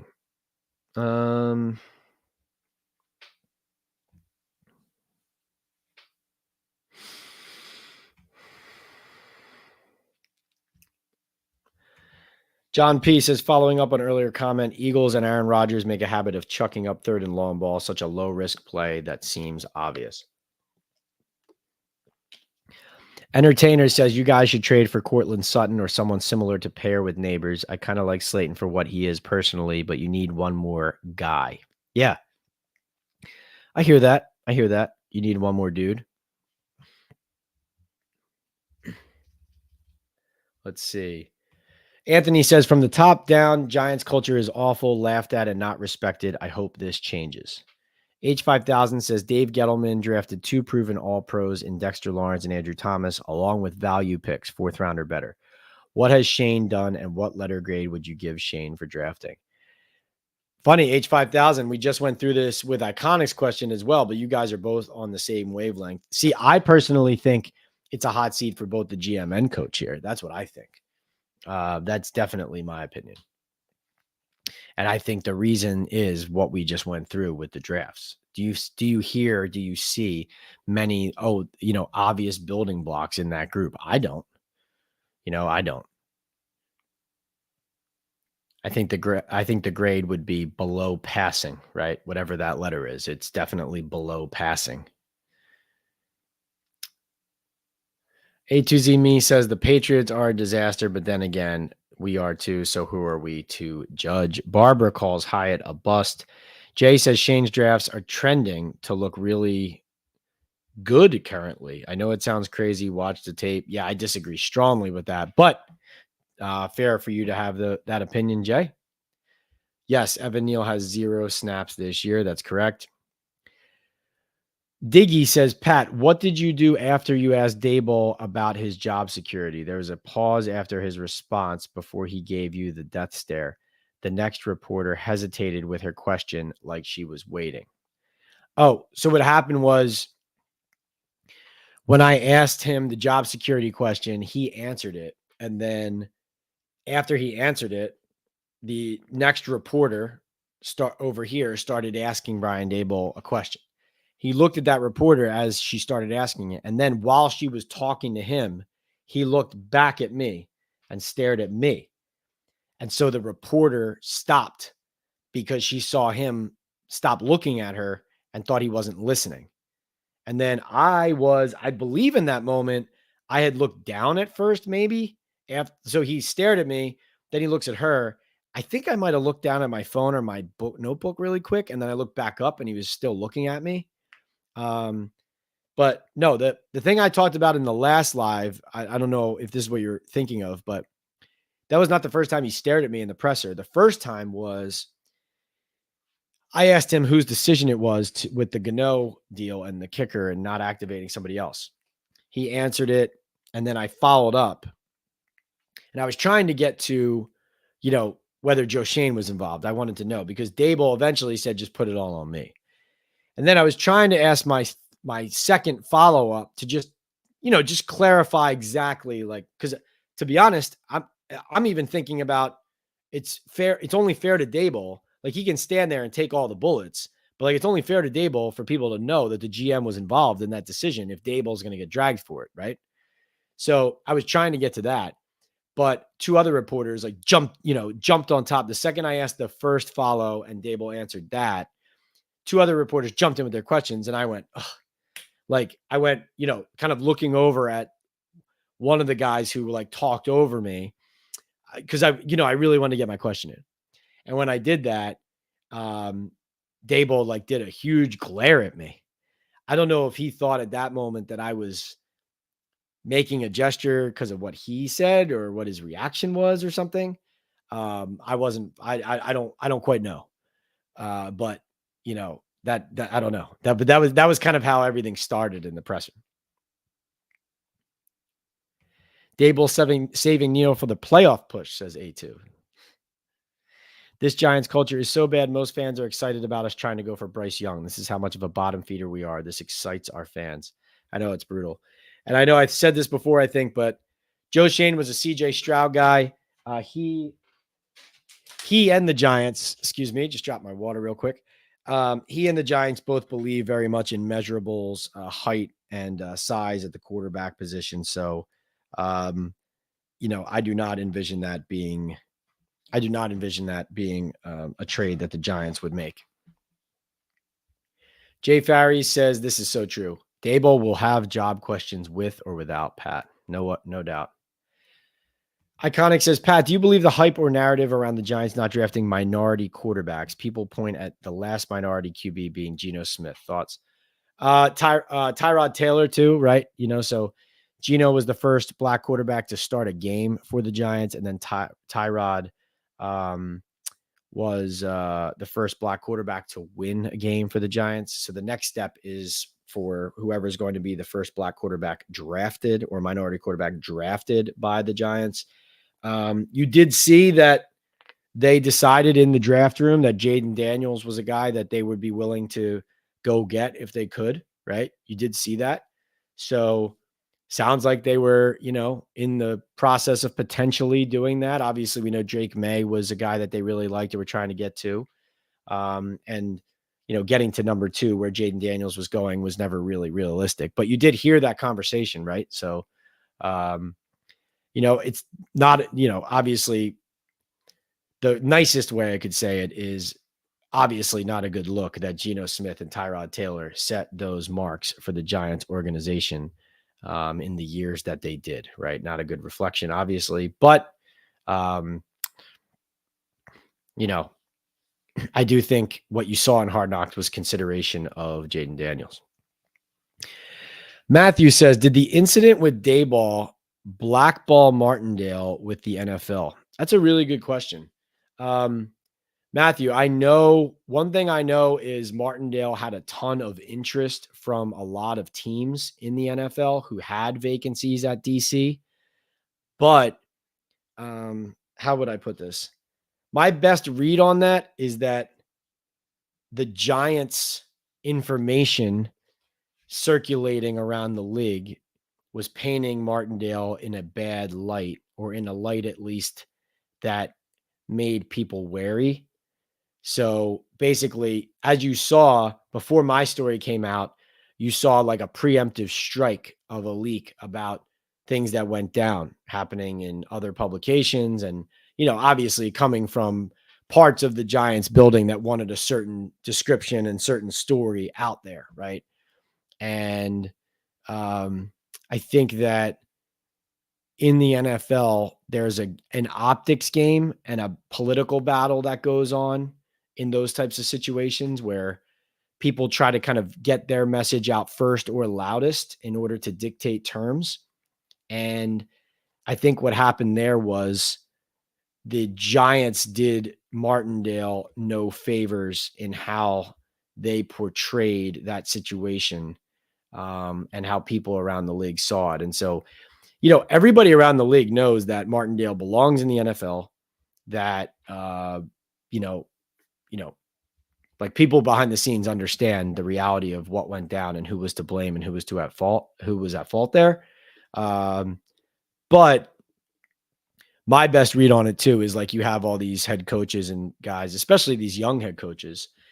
They don't want to even be close to the hint of um, controversy or conflict or drama. And frankly, they want someone that they can control. And if they have a sense or an inkling, or if someone's whispering in their ear that certain things happen, whether it's true or not, or cautioning them, then they maybe go the safe route because they feel like it's not worth it to them because they want to keep their jobs. So, yeah, I do think Martindale will be back in the NFL sooner rather than later. Assuming the Michigan thing goes well, and just based on his pedigree and his ability to attack NFL offenses and have success as an NFL defensive coordinator. It's kind of like if I lost my job at the Daily News tomorrow, I would expect to be back at a major publication soon because I just feel like I have that kind of talent and ability. It would just be the same thing. Let's see.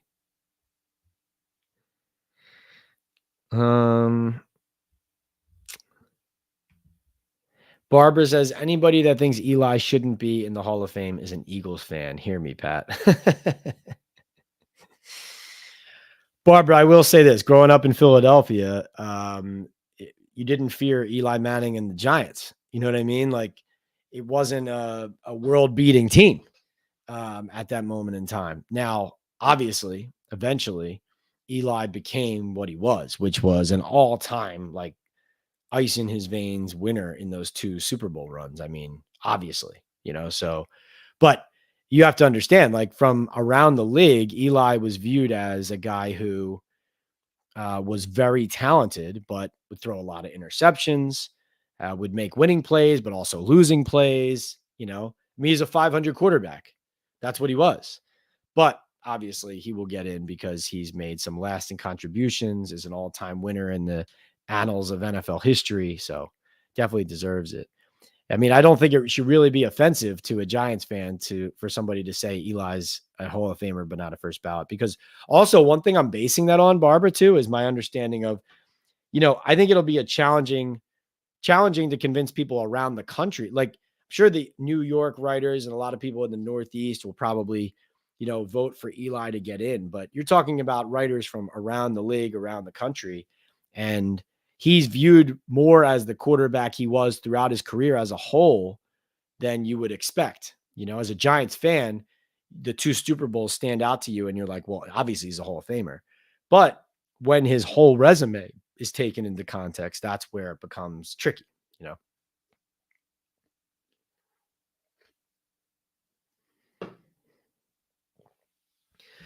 All right. Coming down the home stretch here. Anthony says, is anyone truly excited about Giants football anymore? Need a victory, right? Ken says Giants passed on Laramie Tunsil for Eli Apple. That worked out well, and he's been a model citizen. Yeah, that's a good point about like their standards hurting them. Yep, the marijuana, the bong hits, the gas mask, right? Oh man.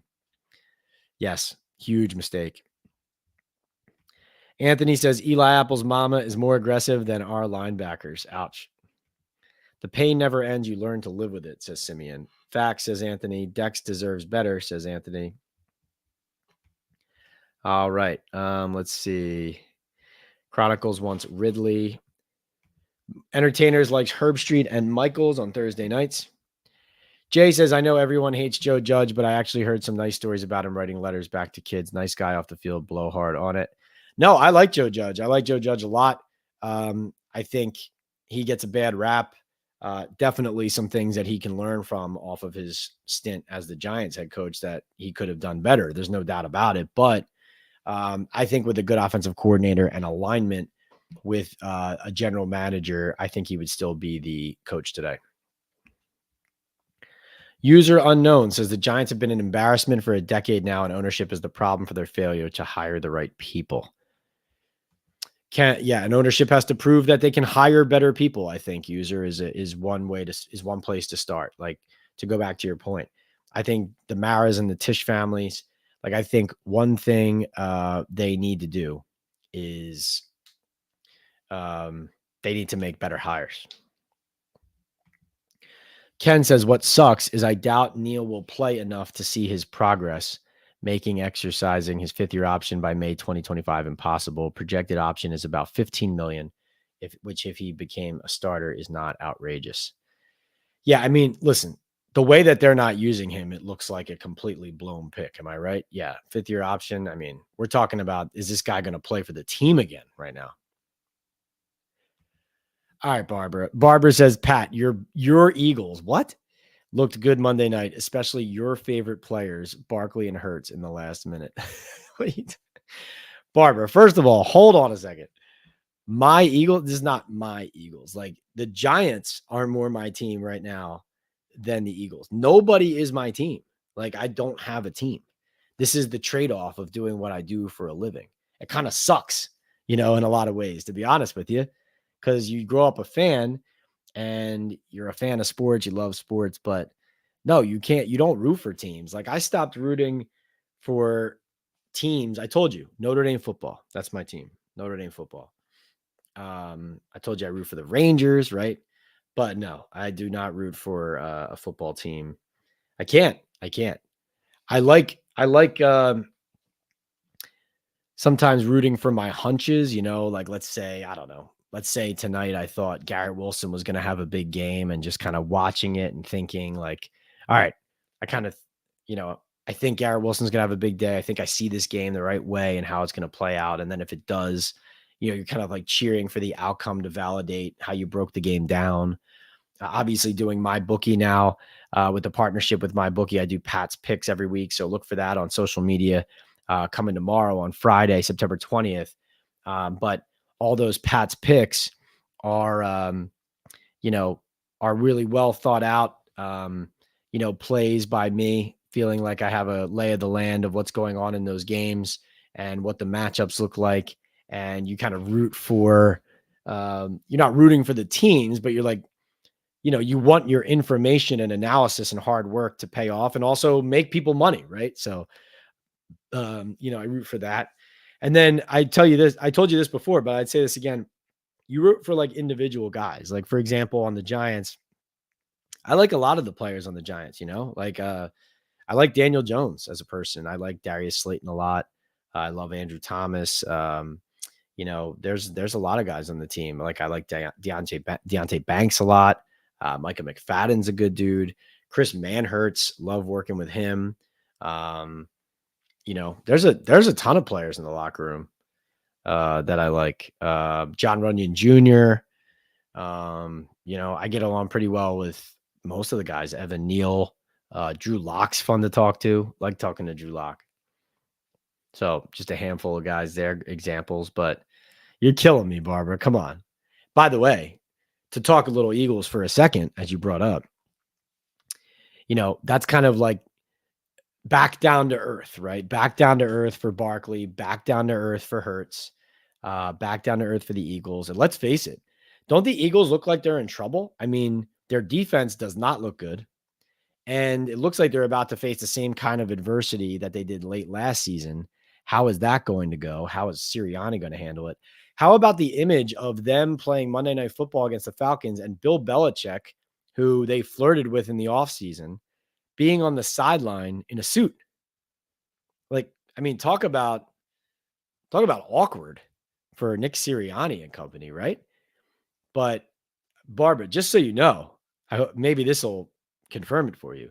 Like, I'll tell you this right now. My best bet of the week is the Saints covering against the Eagles in New Orleans, because I watched that Eagles defense these last couple of weeks, and I have no faith that they can go into the freaking Superdome against the highest scoring team in the NFL right now and cover. Like, that's insane for me to think that would happen. So that's actually my best bet, is betting against your Eagles. How about that? Let's see. Matthew Kelly says, "Hey, Pat, how is the relationship between John Mara and Jonathan Tisch? Are they 50-50 owners? If so, why do the Maras seem to make all the personnel decisions? Was that a condition of sale?" It's Steve Tisch and John Mara are the co-owners, though Jonathan Tisch obviously is part of the ownership group and a part of the Tisch family. And Jonathan has been more prominent in recent years as Steve kind of stepped into the background with personal situation and personal tragedy and things of that nature. I have seen Steve around more. I saw him in Houston at the preseason game there. I do think he's locked in on this season, as much as I've seen him in many years. So I do think that's another reason why change could occur. I think that every time change happens here, it's usually a combination of the Steve Tisch pressing the issue on, like, let's trust what we see here, and then John Mara being convinced, knowing what needs to happen, but the conversation of like, okay, we'll go in that direction. I want to be patient, or, but blah, blah, blah. Yeah. I mean, the Maras are the founding family of the organization. So they're 50-50, but the Mara family is like the tradition and history going all the way, back to 1925, and they're the founding family. So I do think that at times, Matthew, you see Steve and the Tisch family flex their proverbial muscle when it comes to, making people aware publicly that they are just as involved, even if they're not always getting or taking the credit. If you remember, before the Tisch family tragedy, when they fired Shermer and kept Gettleman, Steve wanted to clean house there. John did not. So they split it and they kept Gettleman and fired Shermer. But that was when Steve vowed publicly to be present more, to be around more. It's basically saying, like, enough is enough with this BS. Tired of losing. We can't be this of a mess of an organization. And then personal tragedy hits his family, and exactly what he was talking about never exactly came to pass the way he was describing it, with his increased involvement and presence. So we never saw that exactly like you just described.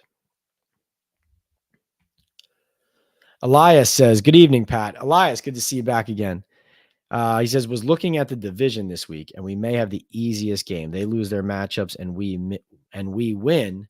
The division is all 1-2, and that's big."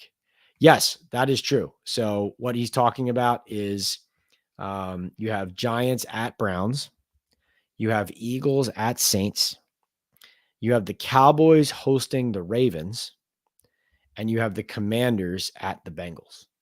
So I think it's fair to say that the Commanders are obviously losing, and that the Eagles, and as I said, in my opinion, based on the defense I keep seeing them trot out on the field, I don't see how you could pick them to win that game right now as constituted, especially because I believe AJ Brown's supposed to miss like a couple weeks, not just that one game there.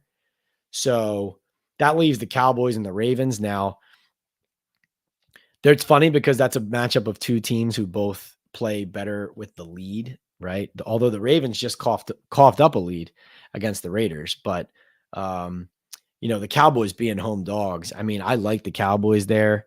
I think the Ravens are in trouble. Of course, I'm sure Lamar run for 300 yards and prove me wrong. But your point is a good one.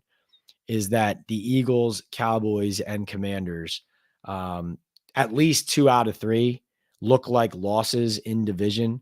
And then you have the Dallas Cowboys and the Ravens, kind of a coin flip there out in Arlington, Texas. So if the Giants can get a win, then they can get everybody to 1-2. That is true. And then, of course, you have the pivotal Dallas Cowboys Thursday night visit. Let's just see here. Who else we got?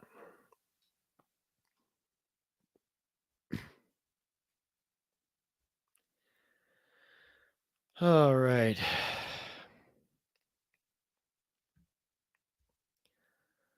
Okay, let's get back into the queue. Thanks for all the super chats and super stickers. Elias, the latest one to drop one in. Thank you so much. All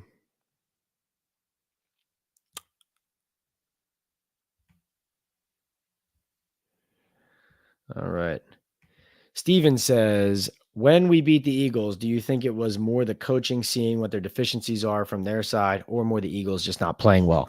They wanted the game more or less to stop Skid. Steven, good question.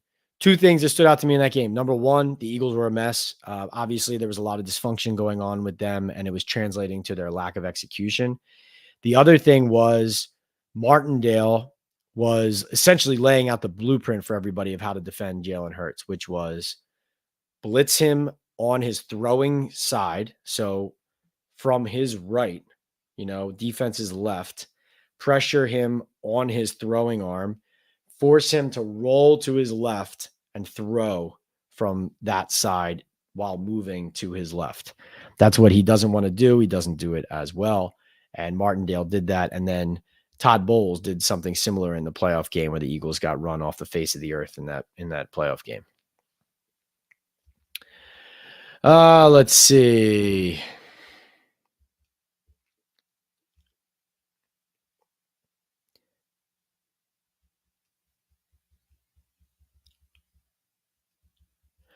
Dave G says, I just don't think Hyatt is any good. It's possible. Gary says, Pat L, I appreciate your work and information. You always had courage from the beginning, but I noticed they take your confidence for arrogance. Getting to know you with your work and lives, you're cool. Thank you, Gary. I appreciate that. Yeah, I believe me, being arrogant as in my profession, I mean, listen, you get put in my position or in our position doing this job because it's so public, and you're also, if you're doing it right, in my opinion, you're sticking your neck out and like giving opinions and, basing your information or basing your opinions in fact and analysis and reporting. You end up in a defensive situation or posture sometimes because you feel like people are coming after you or out to get you or constantly insulting you. And that can make you sometimes get your back up. But I think being arrogant in my position, I think is a silly thing to be, like I hope I'm never arrogant. And if I ever am, I hope somebody calls me out on it. But I try to be just genuine and direct. Gary, I personally think a lot of it is just teams are used to crafting the message and getting their way or controlling how people think or act. And then some people do their jobs to go the easy route, like to not make noise. Like they're content, waking up 9 to 5 and then clocking in and clocking out. And that's fine. I'm not judging anybody, but I want to do my job, move, improve, grow, do more, never stay stagnant. Like it's just how I approach things. And I hope it's bringing a lot of information and entertainment to you guys and in these chats. And thank you for saying that, Gary, about my work. All right. A lot of people don't like Flott as a player. He definitely had a really tough game. Jay Faries thinks that he could hit on all of his draft picks this year. We'll see. That's a could, right? Yep. Simeon says the great Joe Shane in response to the draft talk. MJ says Hyatt needs to split reps with Slayton at the minimum. Flott shouldn't play. Nacho is no good either. We need another D tackle next to Dex, and Thibodeau and Burns need to wake up. I will say I did see at Wednesday's practice, Joe Shane, Chris Rossetti, Brian Dable, Ronnie Barnes, very closely standing the four together, watching the one-on-ones between the O linemen and D linemen. I don't know why or what they were looking at there specifically, but it was just an interesting scene, something I hadn't seen like them out like that, standing like that, evaluating with us at practice in a little while. Barbara likes Dable better than Shane. Jay likes Shane. Let's see. A2Z Me says, it's been a while since the Jets were a better team than the Giants, but here we are. Jay Farry says, I would love to subscribe, but it's so difficult. So many subscriptions today. Tough to pick. Jay, a subscription here to the channel doesn't cost anything. Subscribing to my YouTube channel doesn't cost anything. It's just clicking on following to be a subscriber. I don't charge for memberships on the channel. I mean, who knows down the road, if it gets big enough and we need to, rein it in and make it exclusive for the loyal followers. I don't know if that'll ever come to pass, but I know a lot of our followers and listeners and viewers here have told me that memberships is kind of a silly extra step that's not necessary. And frankly, a lot of you guys are so supportive here with super chats. And I know some of you have bought Boom Chaga bags. And, I know some of you guys are going to continue to support by signing up for my bookie, signing up for Estate 98, buying a bag of Boom Chaga. So I appreciate that support. But yeah, Jay, you could just subscribe to the channel. You don't have to pay to subscribe to the YouTube channel. Bombo says, I'm sick of Joe Shane and Brian Dable. Seems like everybody who has left the Giants has had bad blood with this regime. Suddenly, Saquon and Slayton were treated like problem guys. Wink and Kafka won it out. Exactly, Bombo. Well said. Well said. Let me read that again because Bombo seems to be paying attention. I'm sick of Joe Shane and Brian Dable. Seems like everybody who has left the Giants has had bad blood with this regime. Suddenly, Saquon and Slayton were treated like problem guys. Wink and Kafka won it out.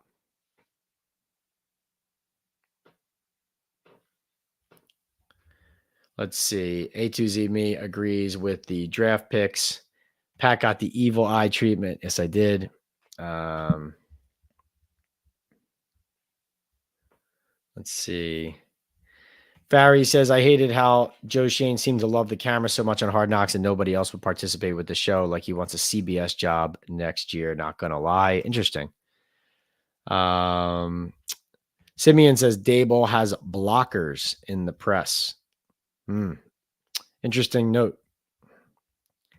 Let's see. Barbara says, Pat, how do you feel about the Eagles never hiring a minority GM?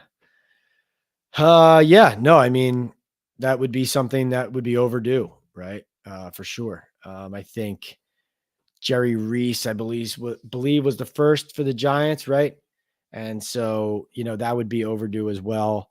I would imagine, the Eagles would be a team, having had a black head coach, having had, black coordinators and, several black quarterbacks over the years and decades. I would imagine that, black GM, if and when Howie Roseman's run is over, that would be something that for sure in this day and age, in the year we are here in now, I think all of these teams understand now that it's important to be progressive enough in the hiring practices and in the interview room. And, Barbara, you and I both know, though, that the Rooney Rule and all of these rules and constant, like the Brian Flores lawsuit, these things happen for a reason, because there are teams out there that don't follow these rules because they have back channel conversations behind the scenes and they make deals before they even interview a single freaking candidate. You know what I mean? So those rules exist for a reason. Jay says Martindale is like Rob Ryan, talented older guy, malcontent, big ego, weird situation. See, Jay, that's inaccurate. That is following the information spread that is coming from certain people with a certain, storyline and narrative that they want out there. But I can tell you that that's not what happened here in New York. Let's see. Montana says, I watched the Giants through the late 60s and 70s. I'm having that strange feeling in my childhood all over again. It was bad back then. Ken says, I'm sure the Athletic is thrilled to be paying two people to cover a 3-14 team. Maybe Charlotte gets moved to cover the Knicks soon. I have no idea about their business model there, but yeah.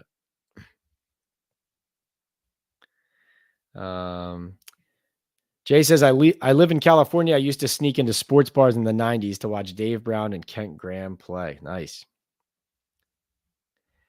Simeon says, a lot of markets view Eli as having 2 lucky runs. Yeah, exactly. That's what I mean. It's different between this area and other areas. Iconic says, do you think Neighbors might have his OBJ moment on Thursday Night Football against the Dallas Cowboys? I think he might have to, I think he might have to. That's going to be the night where I think the Giants these next 2 games, it's either save the season or it all comes crashing down. That's really what we're looking at. Dallas looks vulnerable, but again, you want to take a lead on them. You want to make them play from behind. Then you can do that kind of stuff and unlock that type of stuff. But if you fall behind on the Cowboys early, as the Giants are prone to do, their pass rush, their run game, and then play action passing off of their run game, then it becomes, almost impossible, as we've seen for the Giants in recent years. Barbara says, Pat Mahomes threw multiple interceptions in multiple Super Bowls, yet still won and threw for 180 yards. That's luck. Barbara, I hope you're not comparing Patrick Mahomes and Eli Manning as players in the NFL right now, because all due respect to Eli Manning's Super Bowl runs, and he was incredible in them, but Patrick Mahomes right now is on track to potentially be the best quarterback of all time. Like not quite equal there, but obviously he's still young, so he still has to prove it throughout. Montana says, if we finish with 5 wins, what are the chess moves? If 5 wins, I think it's like, it's like the parents coming home to their high school kid throwing a house party that they didn't know about. It's like they flip the lights on and it's everybody out.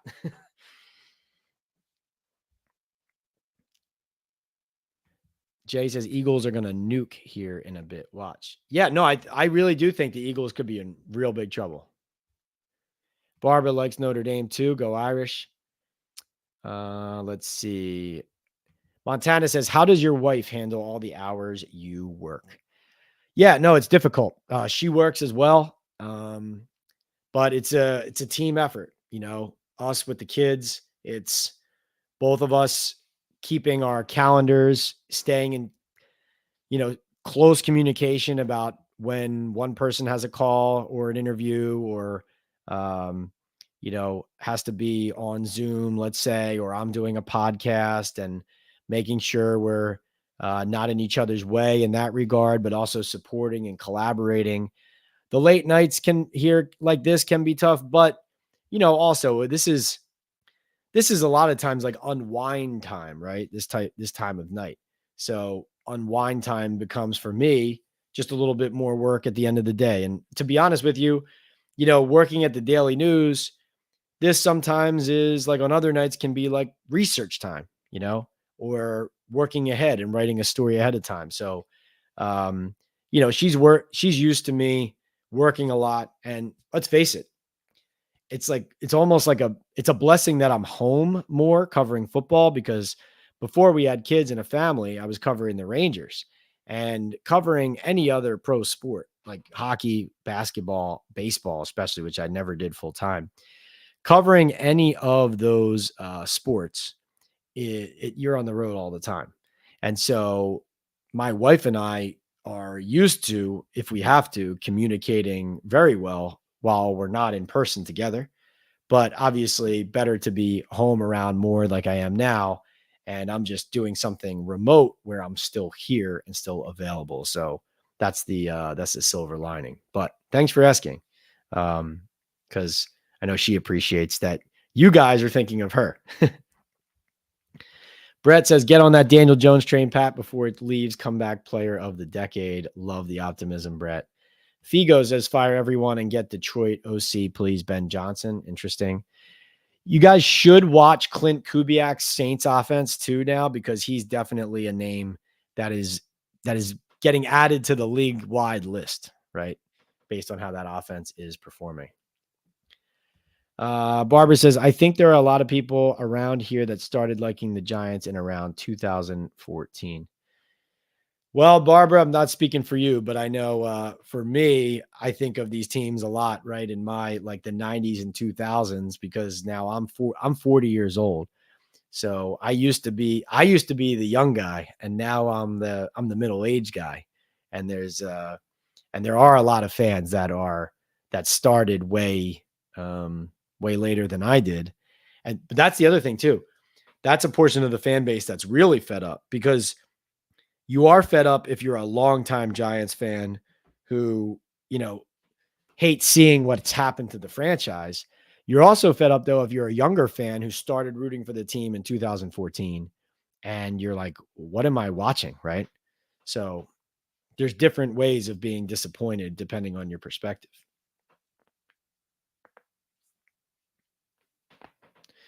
Let's see. Barbara says, okay, Pat, I forgive you with the Eagles call out. I hope the Saints win Sunday, hon. Yeah, that'll make me look smart, right? Come on. D Kit. Oh no, D Kit is down in the dumps. D Kit says, oh well, I guess we have a game this week. I've been listening, Pat. I just haven't had the strength to comment tonight. Got my Estate 98 today. Did you try it, D Kit? I hope you did. If not, let me know next Talkin Ball Live how you like it. Let's see. Okay. Matthew says, stranger than Belichick on the sideline at the Eagles game is that he had his lapdog Matt Patricia in tow, especially since Patricia was a disaster with the Eagles last year. That was interesting. That was very interesting. It had to be uncomfortable for some people there. Brett says, Pat, after week 1, I feel better going into this game than the Commanders game last week. O-line looks really decent. I think we win. I personally think I'll feel like you do if they show well and win against Cleveland, then I'll feel like you do now, because watching that Washington game, I thought Washington was a pretty bad team. And even with them being a bad team, they committed so many penalties that if they didn't commit, it could have been a real blowout. So we'll see. I'll feel like you do now in a week if the Giants show it in Cleveland. It's time for them to show it. Simeon, good night. Thanks for being here. Let's see. Yes, Jay Ferries, exactly. Yeah, why every fan base is hyper bullish about every preseason game. It's marketing. Yeah, no, exactly. No, I'm just being clear. I'm not even blaming you for having a certain vantage point of Martindale that you have or whatever. I'm just saying, I have enough information about the team and the league that I cover where if I'm telling you, here's the way one thing is and here it's not, but someone else wants that perception out there, that's just my information that I'm sharing with you. Like, you could do with that whatever you want, but that's just, it's fine to disagree, or if you feel like you got information somewhere else you trust differently, but that's why these constructive conversations are fun.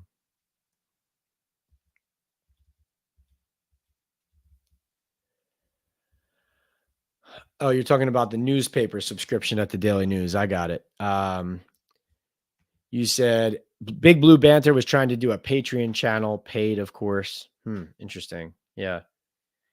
No, for me, if I ever did something like it, I think it would just be a full out like website, like my own website with everything, like my writing, my podcast, my video, my audio, my bonus content, all that kind of stuff. That's to me would be like a worth paying subscription model. You know what I mean? Like a Talkin Ball with Pat Leonard, like full on site.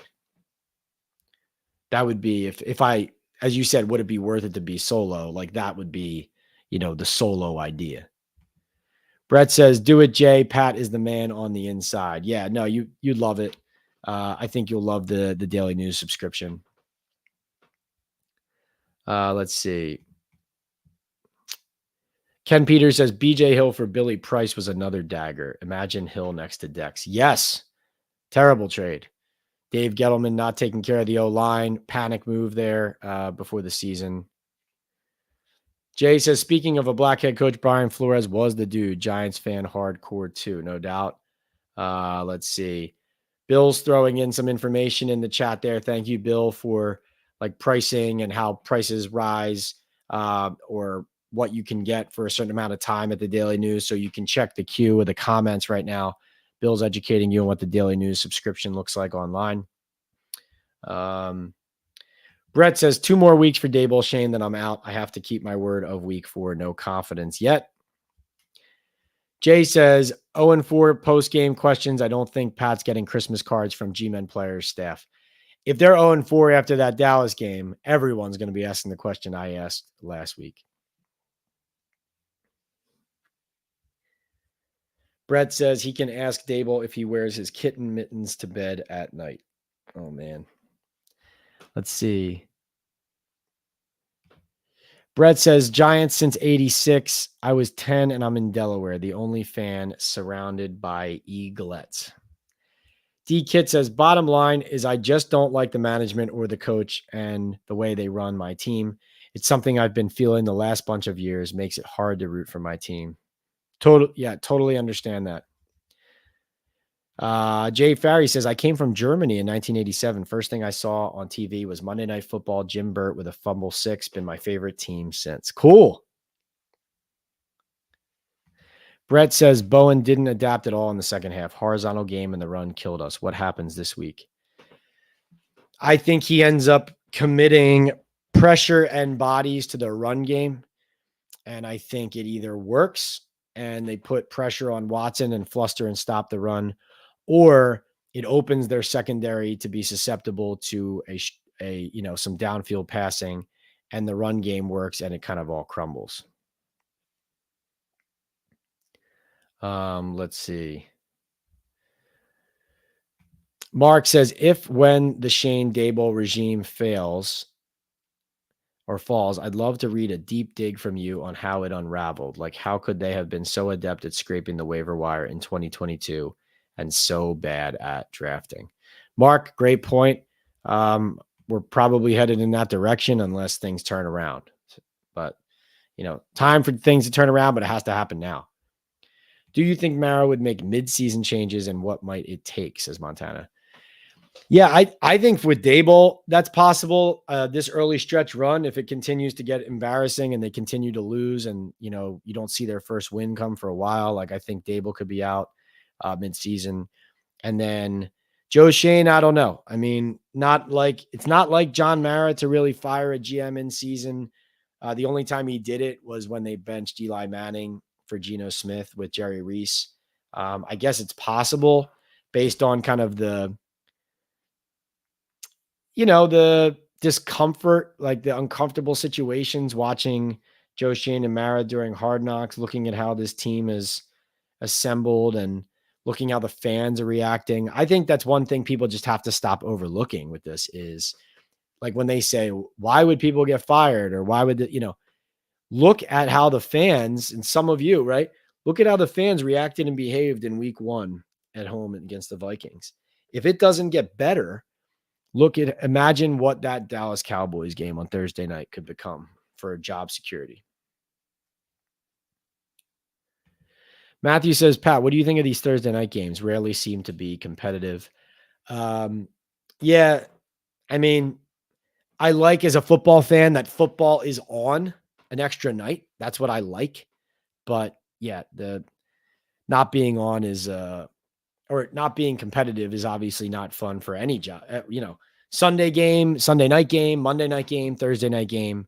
Not a fan of a lack of competitive games. Absolutely not.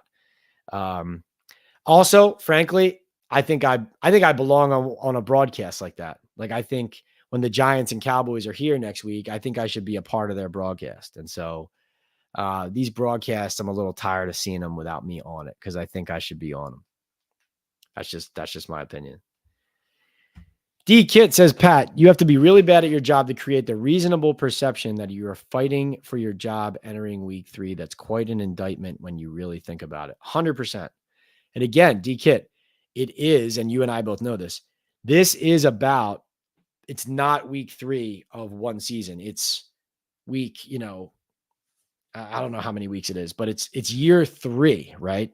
It's, or if you really talked about how bad everything has been since, like, let's say the playoff loss to the Eagles on, you could say this is, a season and a half in of just unacceptable, non-competitive for the most part football, right? So yeah, for sure. But this is, I told you guys before the season, tense. Locker room knows people's jobs are on the line. If it doesn't happen now, people could lose their jobs, right? It's all hovering over them from the beginning. Jay says, big respect for Pat Leonard. No super chats for an hour and still talking with us. Thank you. You got it, Jay. No problem. No problem. You're right. Could have had more super chats tonight, but it's okay. It all evens out in the end. People are very supportive. I will say this though, Jay, to your point, these super chats these live chats, especially the post games, when they get crowded, it's hard to get to all the questions here. And as this channel continues to grow, it will be harder. And even like somebody asked earlier about how does your wife feel about doing these, right? These Talking Ball lives, we're doing like 2.5 hours a lot of the time. It might be something where eventually we'll have to taper it down to something like an hour and a half or an hour or whatever it is, like to be more efficient.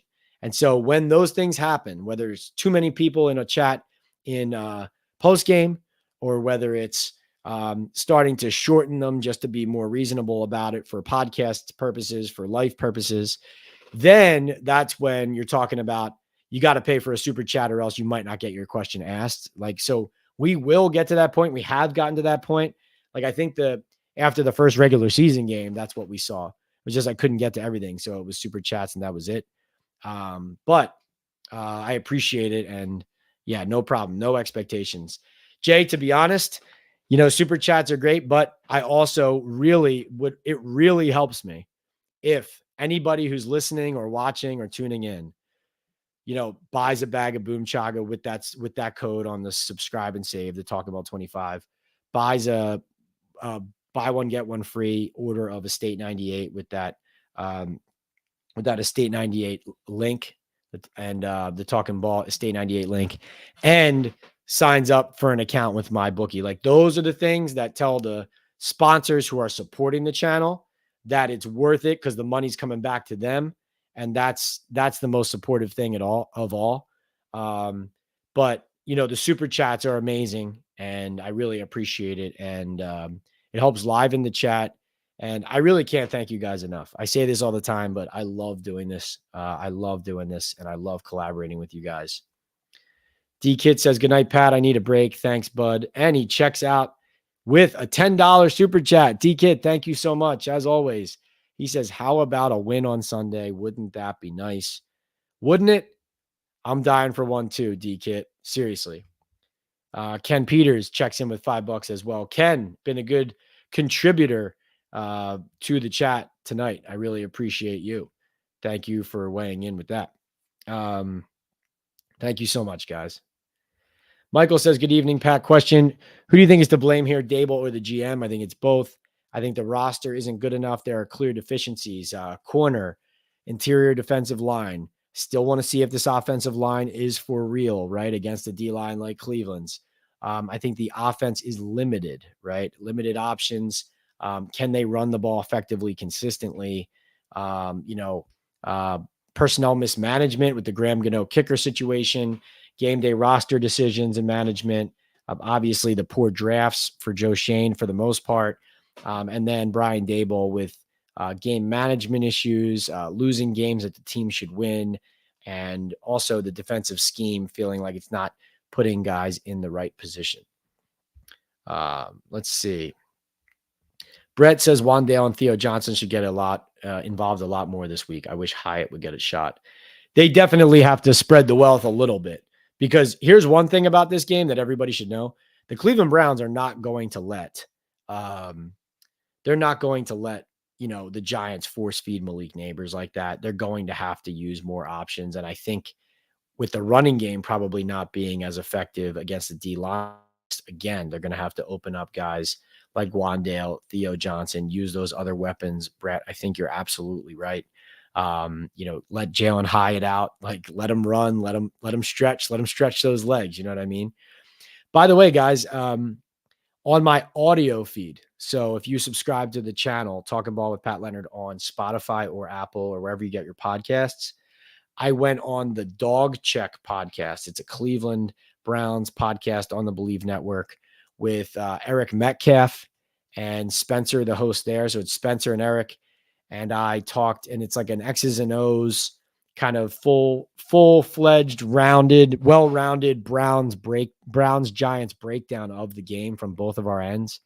And I think it's a really fun and fascinating listen. I've gotten a lot of good feedback already from the Cleveland side of things. So, check that out. Maybe a good Friday morning listen. Pop in your AirPods as you're going for a run, or you're starting work, or you're headed to your office, or wherever you're going.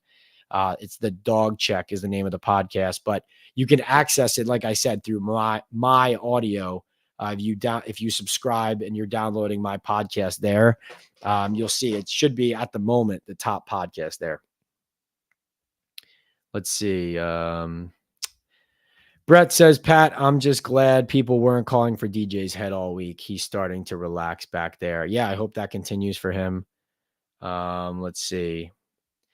Bill, appreciate that. He says, make sure it makes sense if I have to go a little shorter on these. Yep, appreciate that. Might have to tighten them up a little bit.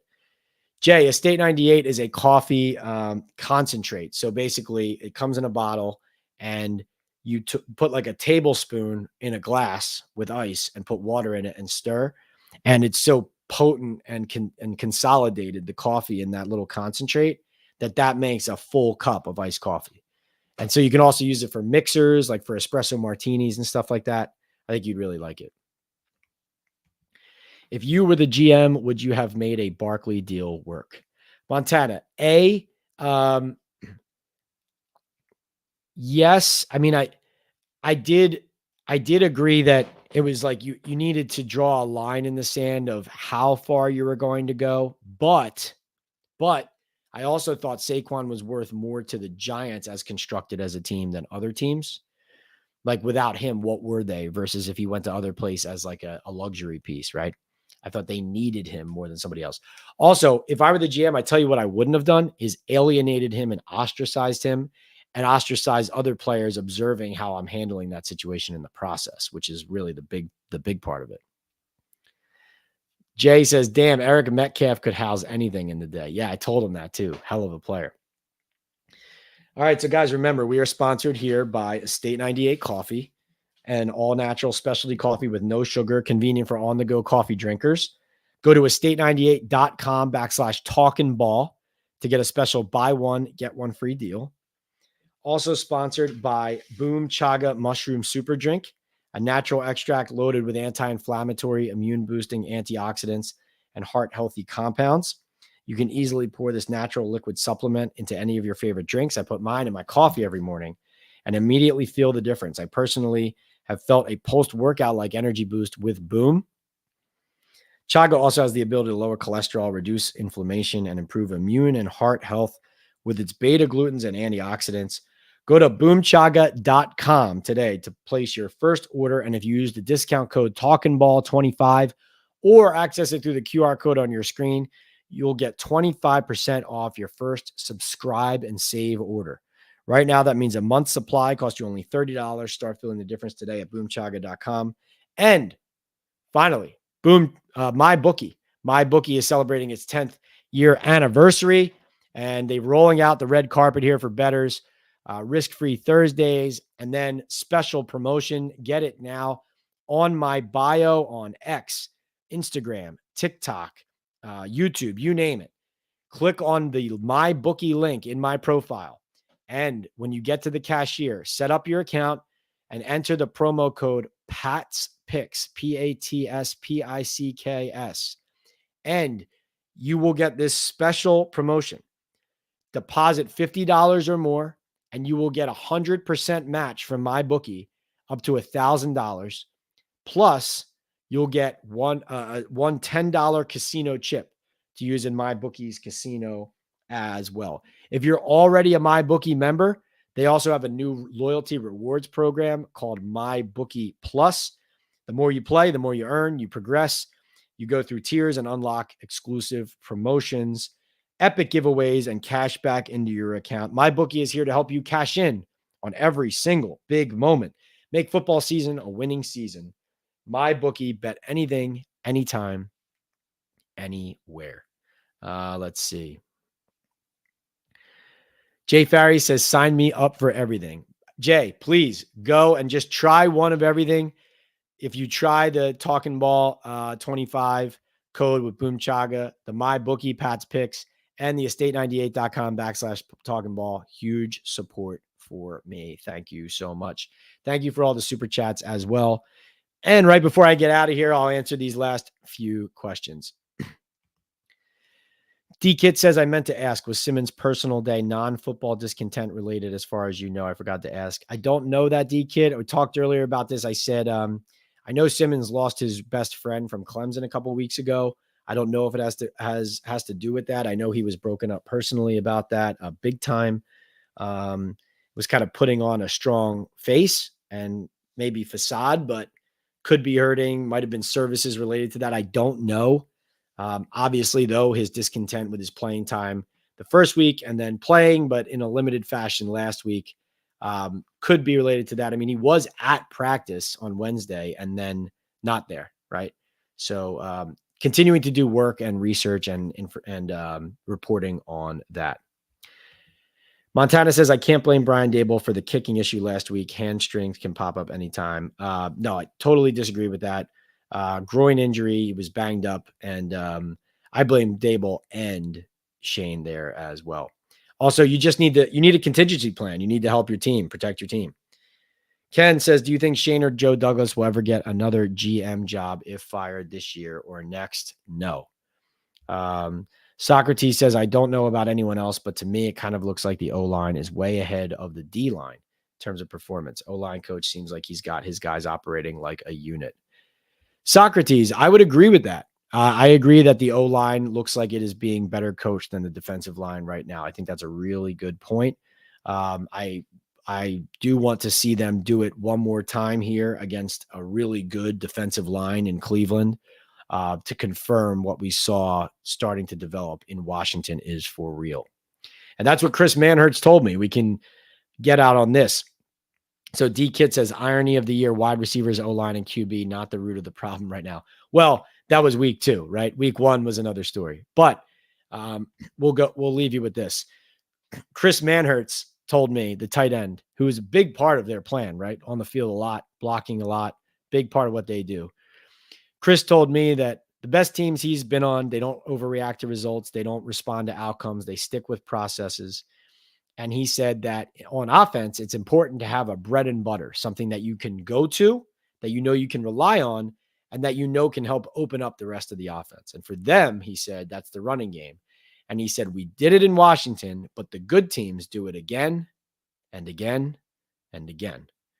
That's what the Giants are trying to become. Consistently competitive. It starts up front, starts on the line of scrimmage. It starts with the coach, starts with the defensive coordinator, starts with the offensive play caller and head coach in Daboll. And it starts with Joe Shane and roster decisions, game management decisions from Daboll, and the way that um, this team either responds and believes or backs down and folds. It's going to be interesting. It's going to be interesting to see which way that goes. Montana says, I like that you're a straight shooter and not a people pleaser. And Montana, you've brought some really good questions and comments today too. So I appreciate you. Thank you so much for being here. I hope to see all of you on Talkin Ball postgame live from Cleveland on Sunday. I come out of the locker room, I file my story for the Daily News, then we go live. Usually it's about 90 minutes after the game. I might make it 2 hours after the game that we start, depending on, how significant of a change comes out of the end of the game versus the story that I write right at the running. So we'll see. But be ready about 90 minutes after the Cleveland Browns game to go live with me. Yes, Ken, duo blocks are working up front for the line. Brett says, O-line looks good. Haha, what year is it? I agree. Yeah, need to see more, though. Need to see more. Needed to see it consistently. Bill says, thanks for the show. Thank you, guys. And like I said, Chris Manhurt said the good teams do it again and again and again. See you guys next time. See you on Sunday on Talkin Ball Live.